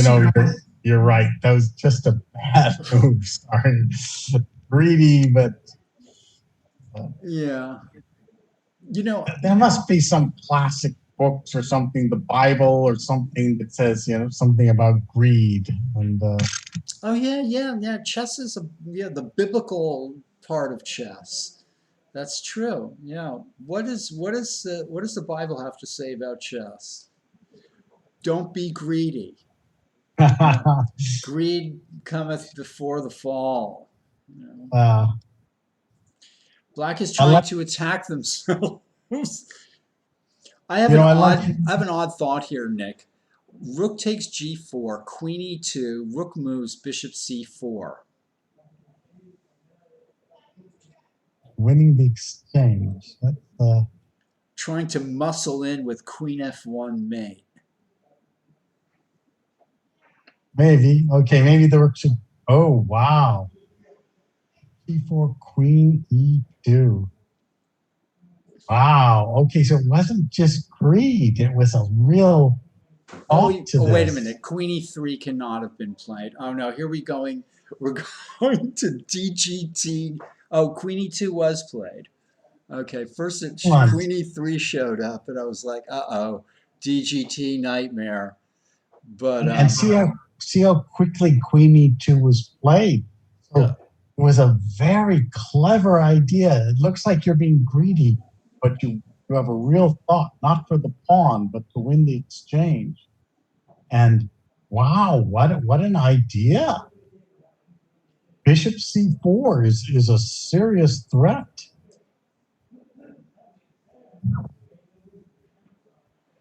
White may have to give up the exchange.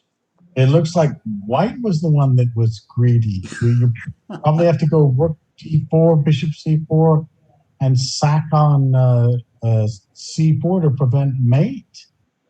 Yeah. Wow. Well, let it be on the record that I saw this cheap thing. Nicely done. Nicely done, Paul. The game is not over because even the exchange sacrifice will give White some play on those dark squares. Yeah. Very, very clever by Black, and Paul, you saw it coming. If it's cheap, I might see it.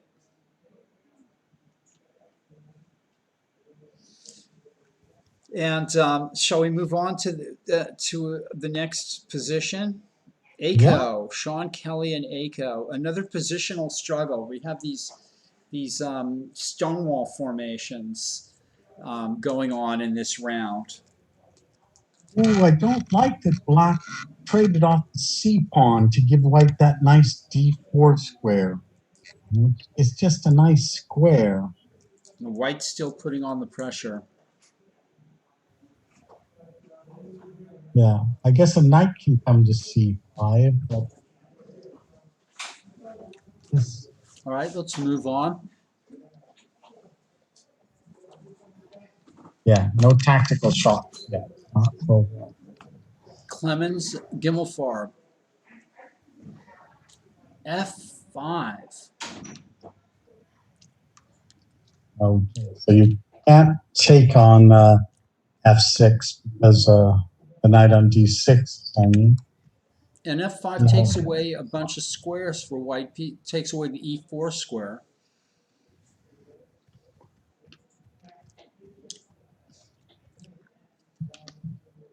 Gosh, could this actually be okay for Black?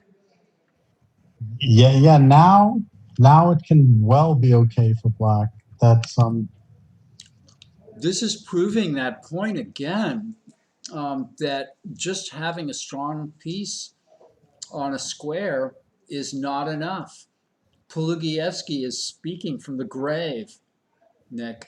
Well, what does Polyevsky say about the Black Knight on d5, which looks like a strong piece? That's Pulugievsky would say it's yet to prove itself. It's beautiful, but it has to go do something. At the end of the day, it must do something.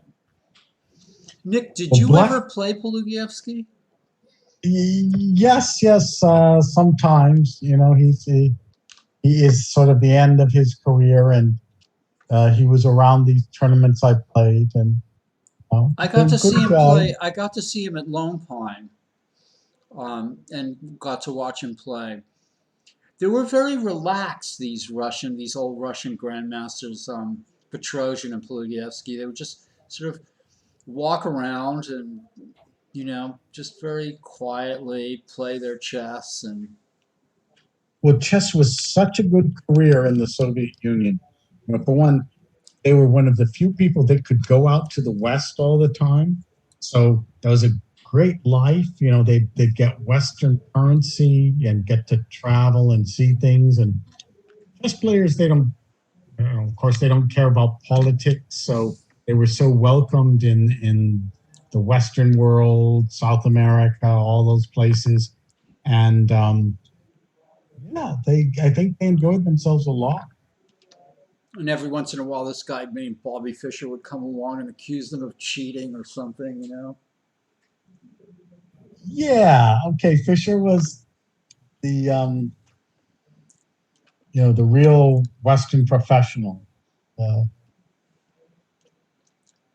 but I don't think they minded that it brought attention to chess in the world. Yeah, So, I think the Russian model is really a good model for chess in a country. I mean, it led to abuses, of course, but I mean, state-sponsored chess like it was there. It was.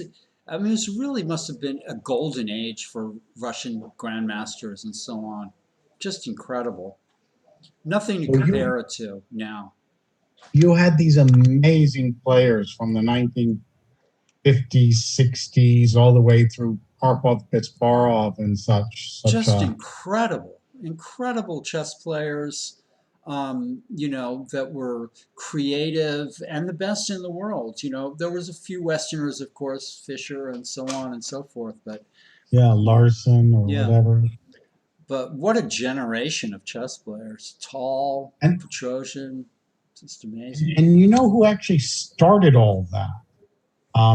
They took Emanuel Lasker over to the Soviet Union in the early 30s. I think he taught them a lot. Is that right?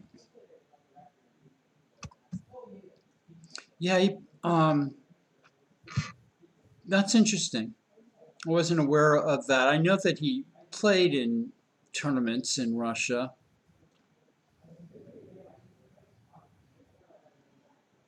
Interesting. But yes, then they had Finnick, who I mean, Kotev, and just this list of names: Yeah. Bronstein, the Theoreticians and they had theoreticians. Yes, theoreticians, as well as incredibly creative and strong players. and they showed themselves. It was the post-war match in I think in 1946 or 7, the United States. The United States had been the gold medal winning Olympic team in the 1930s, and it took us until John Donaldson, a little later, to Just get a little more later. gold medals for the United States Olympic team. But then the Soviet team beat us in the telegraph match and showed how they had really advanced their chess game. Not only that, but I mean, you got to remember that they were limiting the amount of Soviet players that could play in the interzonal tournaments. So like players like Leonid Steen, couldn't even get into the into the inner zonals because of the rules that they had in place, which I don't know how you feel about it, but I mean, it seems kind of absurd, that the best chess players could not play in qualifying matches in qualifying for the world championship because of this stuff, because of this kind of thing. Well, it's still, it makes sense. Like any other sport, you don't have everybody from one country because you don't Yeah, have the interest, not the interest for the sponsors. right. And so there's some legitimacy. But look at this move. Pawn takes f6, a piece sacrifice because didn't want to play some locked up positional game. So after queen d6, bishop h7 check. I don't think that works. Doesn't matter if it take, works, it's flashy. We want Christian to sacrifice his pieces to amuse us.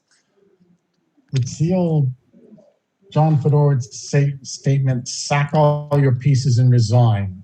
You have a good time, but you don't have any pieces left. No, it doesn't look like it would work. Is there a positional way to play it? Queen d6, pawn g7, king g7, knight e5. Because queen d6, bishop h6 check, king takes h6, knight g5 check. Maybe you can just go king to g6. Or king g8, right?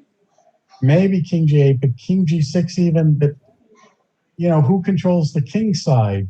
Black has all these pieces over there. Yeah.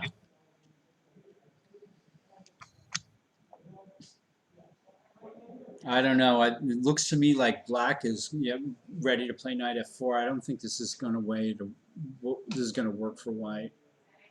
The Skyman says, if white could get his rooks in the game, but that rook on d1 can't lift up to d3. Yeah. So I think black has played a really nice strategy in this game, I think. And white's getting a bit desperate here. okay, but let's try queen d6, pawn g7, king g7, knight e5. Knight f4. Well, queen g4 check. King h8, I guess. It's, yeah. And then pawn g3. It's all sketchy for white, you're right.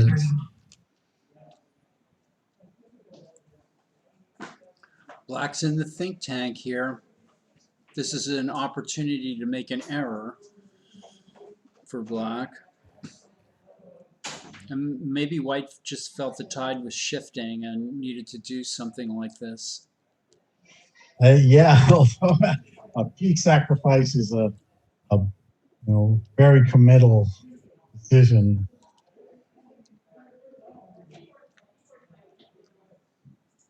And Michael's saying rook f7. That makes sense to me too. If knight g, well, then you've got bishop 8. Well, I guess knight g5 can be met by rook g7.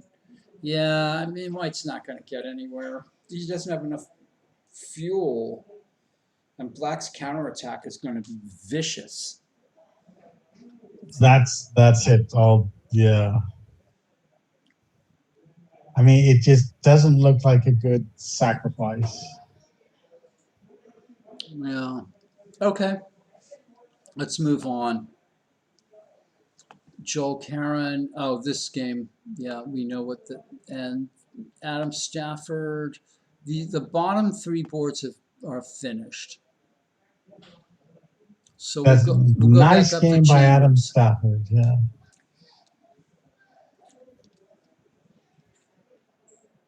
But this game just unclear, just a battle.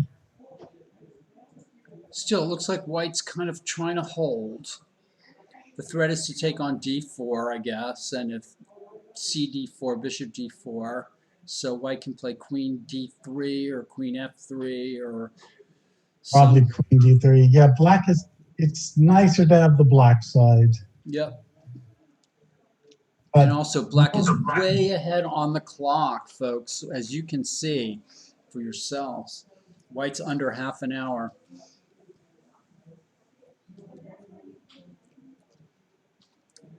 Do we have a new format?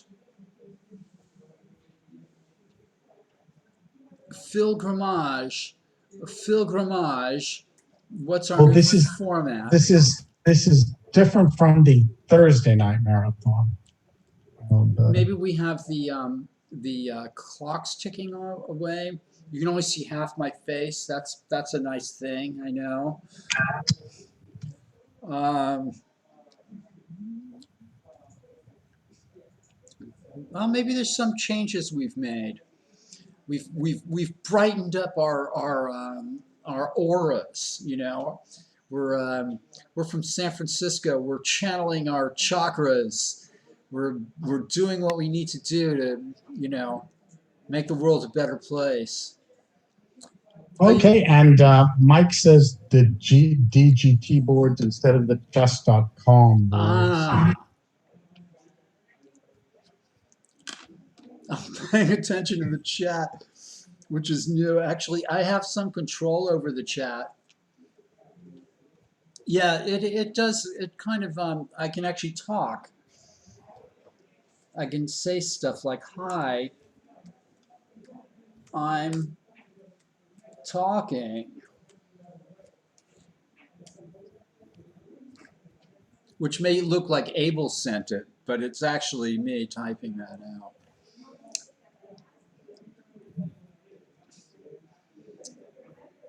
And okay, so this game is liable to go into severe time trouble. Elliot won his game. We saw that. Can I see that? Can we see the Elliot's? finish to Yeah, Elliot's let's see the game? finish to Elliot's game. I left it off at around this place. Black seemed to be suicidally opening up his own king.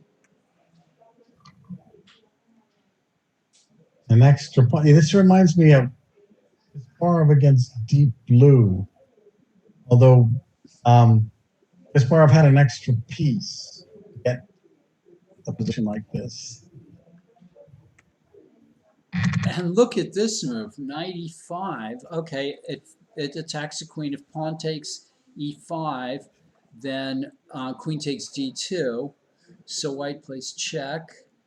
And then there's a check. Oh, that's a nice move. So if queen e5, queen g6, but I think that's what that's happens. actually what happens. But then this doesn't look good. It's yes, extra pawns. How many extra pawns? 2, 4, 6, 7. 3 extra pawns, Nick. 3 extra pawns, better development. That black rook on h8, bishop on f8, undeveloped. Oh, that's just murder. And so that was actual design. You could go queen to f7. I mean, pawn d6 is quite brutal. Yeah. Okay, I guess resigned is best minute. Okay. I'm not supposed to write in the chat. Well, I don't usually. I'm just showing that I have that capability, and yeah, it would slow me down, especially if I was playing chess or something ridiculous like that, But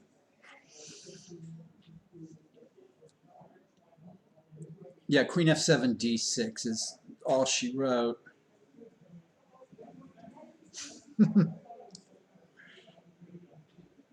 Okay, so that's how Elliot did it. That was a brutal game, so okay, we'll move on to the others. But sometimes I just love to see. Okay, we're on to this game. Queen c2, b6. Now that's a powerful move. That's just saying, what are you going to do? It's like the Immortal Zhuang game. Yeah, but White's still in the game. Just a little better for Black, but And White's trying to get some play here. And Black keeps it all on the low.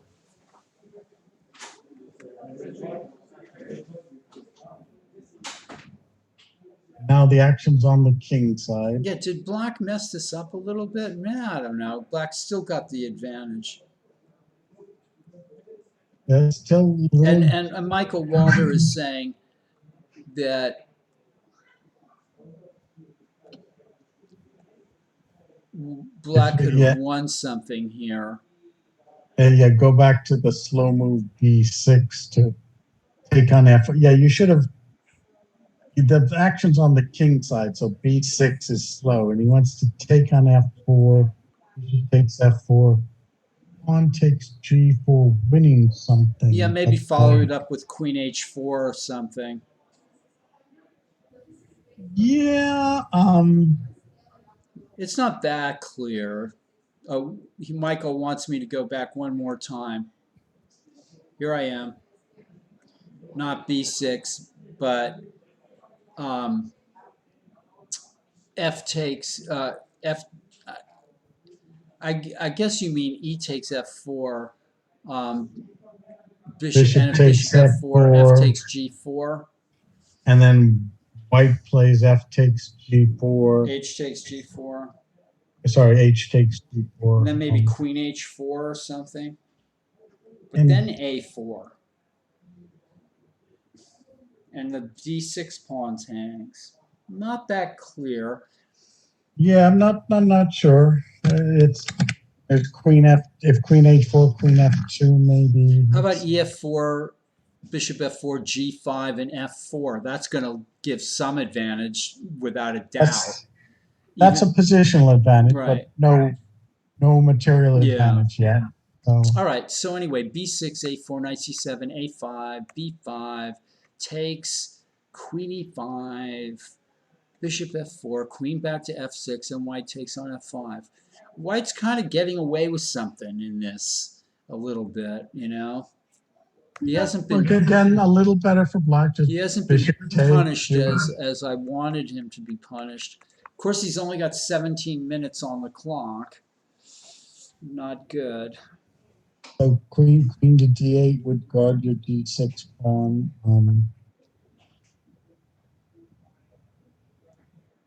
I don't see a combination. I don't see any Bishop G4 or something yet. And the knight on C7 is not yet placed very well. Yeah, it's no shots yet. So Queen to D8, and then maybe positionally you want to take on G4 and go Bishop E5 to take over the dark squares. Still a little better for Black. So, but okay. You know, White's not getting knocked out yet. All right, let's move on to Nicholas Wang, Adam Mercado. We haven't seen this game in a while. Okay, so Rook G4, Queen E5, Rook G4, Queen E2, and White played Rook G6 check, Nick. Wow. Okay, but Black took that way. And I guess on Queen E7 can play Rook F7. And the threat is still Bishop C4, by the way. That was an interesting move. That Rook G6 check. As you said, if you take with the other pawn, Queen E7, but Queen E7, there'd be Bishop C4. Yeah, that would have been, yeah. I mean, Black could have taken with the H pawn, maybe. Could have taken, but maybe not a big difference. Just he wanted to give his king a little air. Yeah. This is still this is some dangerous. Compensation for the exchange. This is dangerous for Black. But you need to get over on the dark squares. And that's what he's trying to do. So, wow.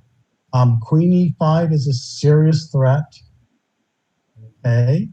You've stopped that. I guess you go queen f4. Yeah, that dark square play is something. Okay, Mike likes hg6, maybe better. All right. Yeah, but, Mike, you might be right. This is leaky king side, but it's still not over. yeah, in any case, black is objectively better, but there's this nice practical play on the dark squares. Queen f4, knight e5, pawn to h4. It'll be very tricky in the time pressure coming. Yeah. If black could exchange queens, he'd be on easy street. It'd be cruising. Yeah. So last thing white wants to do is trade the queens. All right, let's move on. Aiko's game with Sean Kelly.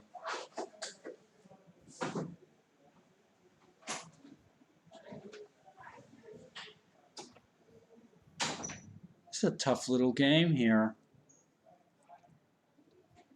I'm wondering what black's Oh, let's go plan is. back because Mike says he sees rook takes e6 here. Oh, and then queen d4. Ooh, rook takes e6 there. Oh, no back rank mates or anything. Wow. Look at that. Instant shot. What a Yes, fantastic move that would be. Queen e6, queen d4, and then how does black defend that? oh, it's terrible. You have to do like queen e7, but And then there's queen. and just pawn to h4 probably to stop back rank mates. Well, wait a minute. Queen where? Queen e7? Can't white play queen h8 check, king f7? Oh, you can't play knight g5, mate. Oh, It's not quite mate. Yeah, I mean, for one, yeah, for one. I think white looks like he's probably winning there. Yeah, nice shot. Rook Beautiful. e6. Yeah. Michael is supplying all the good moves tonight.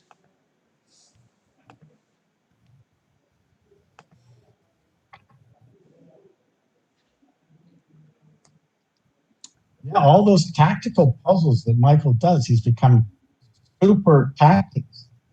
It's This is starting to play out rather okay for black.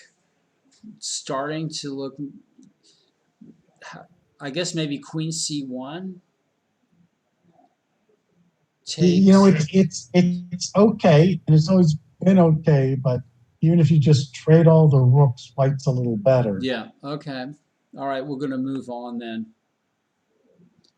Clemens Gimmelfarb. Okay. This was the game with where so black took the knight, and white takes on g7, and plays rook f7.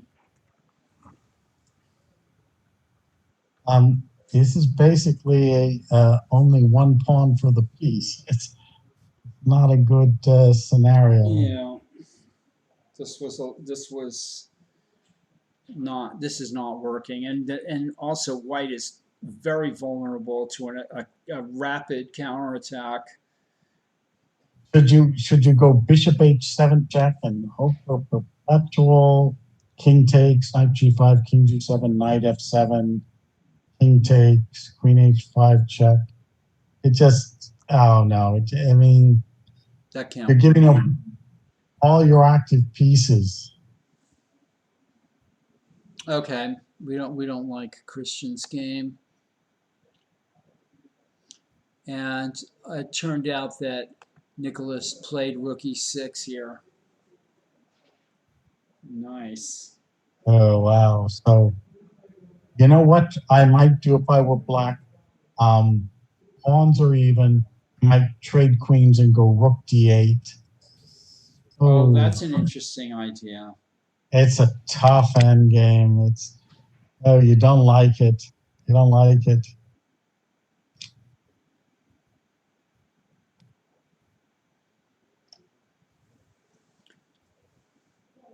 Well, if queen e6 loses by force, which it probably does after queen d4, I mean, that's a position out of, out of some non-problem book or something like that.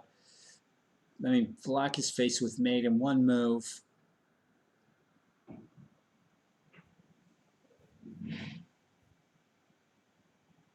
And his pieces are all stepping on each other's toes. That's got to be winning for white. Okay, let's try to survive, because the option is the end game, which is probably lost, but would take a long time. But if you do queen e6, queen to d4, queen to e7, pawn to h4 for white, pawn to h6. You don't want to play queen h8 check and take the pawn and on take h7 and and take the, the pawn on h7. the king goes to e6 and you take the pawn on g6 and the king goes to d7. Well, then the king is getting out of the mating box, which I'm reading a little easier for that. Even if I'm losing my pawns, Yeah, you lose all three pawns on the king's side with check. But yeah, I agree. H4 looks more convincing somehow. But h6 and yeah, if you're willing to lose all your kingside pawns, or two exchanges up. Yeah, two exchanges. But I mean, I think white has just got a lot of nice, very attractive. Let's see. So queen e6, queen d4, queen e7.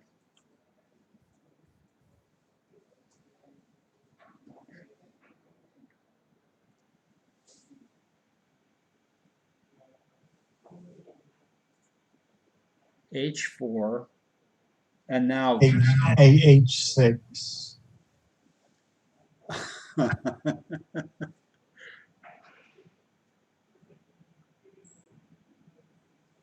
My gosh. I think objectively you probably have to play it.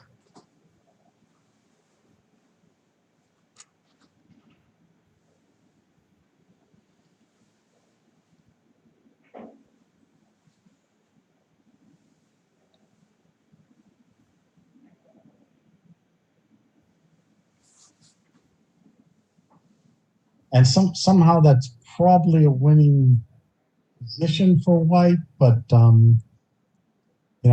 don't see it finished. Or black can fight on. And if you trade in the end game, queen d6, rook d8, trade on to g3 or h4, that's objectively a winning ending for white with the knight and bishop against the rook. I mean, he could have practical chances, but it's objectively winning. But queen takes e6, queen to d4, queen e7. Yeah, maybe that just works. Well, queen h8, king g7. King f7. Okay, good. We're going to see that. He's queen d4 for sure.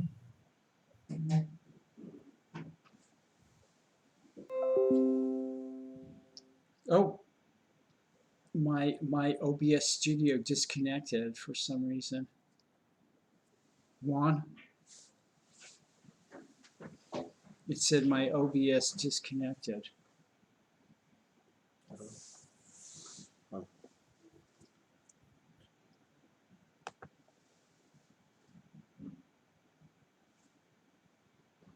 The internet is unstable.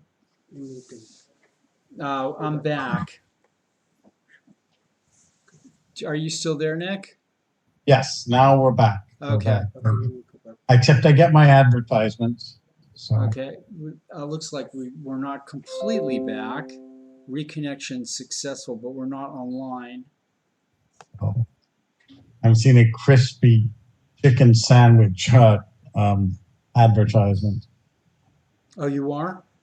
Do we have okay. Oh, you Here we see us are. now. Okay, so, but I'm not seeing us. Okay, so, one second. So we have to refresh this one? No, sorry, one. Yeah. Okay. I can see you and I, Nick, and I'm sure that, but I'm not following the Twitch yet. Looks like I'm back. Okay, I just- excellent. I'm back. Well, Nicholas Wang must have played his move queen to d4. Okay. Thank Yes, you. now we've got it on the board. And no other move but queen e7.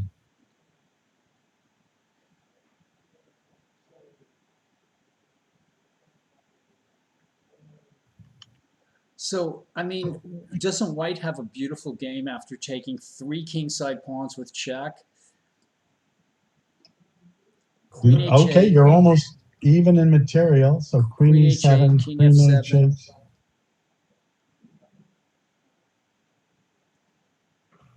h8. Bye, Michael. Thanks for joining us and keeping us honest here.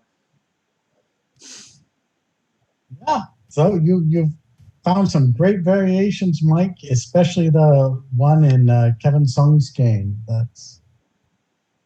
We're going to have a diagram for that one in the newsletter.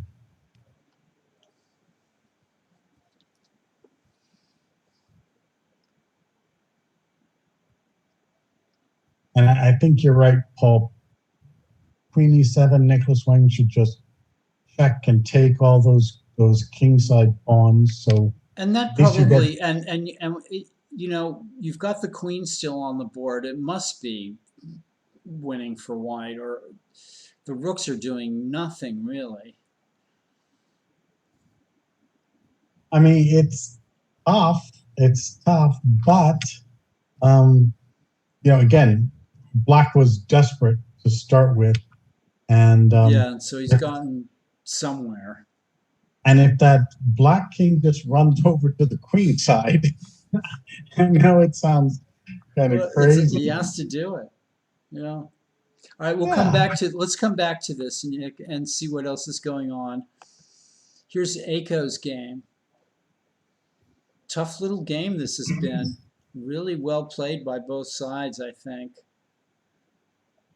Well, Akko is always a careful player. White's still better though, right? With the B4 possibility. All right. Slightly better, yes. And here is Clemens Gimmelfarb, where Clemens is going into a deep think. Doesn't look that good. And Joel Karen. Oh, that game, yeah. So these games are all done here. This was the Stafford game, the end of the Stafford game. So back up to board 1.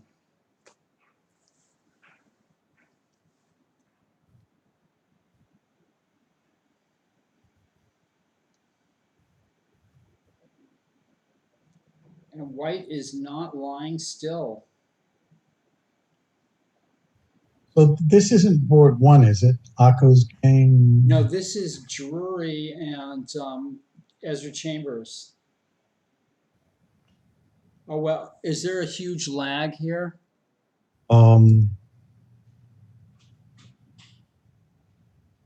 There's a monstrous lag. Okay. Oh, yeah, it's probably about 7 seconds or something. That's not too bad. Well, it seems to be longer than that for me. I might have to refresh my page over here just to get things back on track. Try to get things back on track. Wow, this game has gone so slowly. Mike Drury, Ezra Chambers. It's just, I mean, what move are they on now? About moves 18 or something? 21. Yeah. Okay. And White's only got 15 minutes left. So. But a solid position, just a little worse, but solid. It's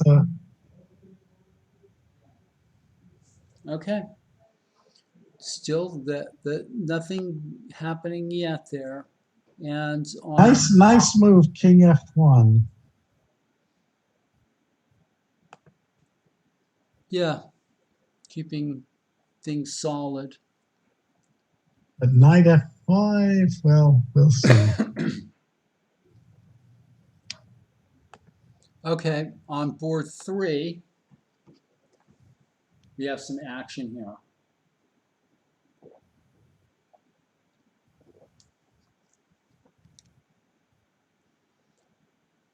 After bishop F, this was the game, if you remember. White played bishop E4. And black dislodged the knight at, do you see what I'm seeing? Okay, there's a bit of a lag. Okay. I'm still seeing Ezra's game. Right.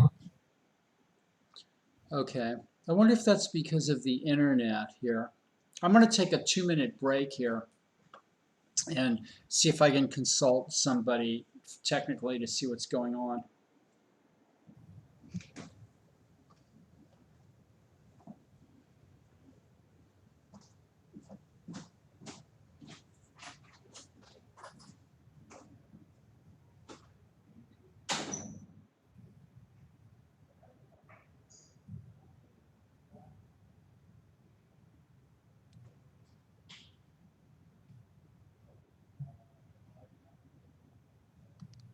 Okay, this game looks just like Nathan Pong's a bit better again with a safer king, one more pawn on the king side.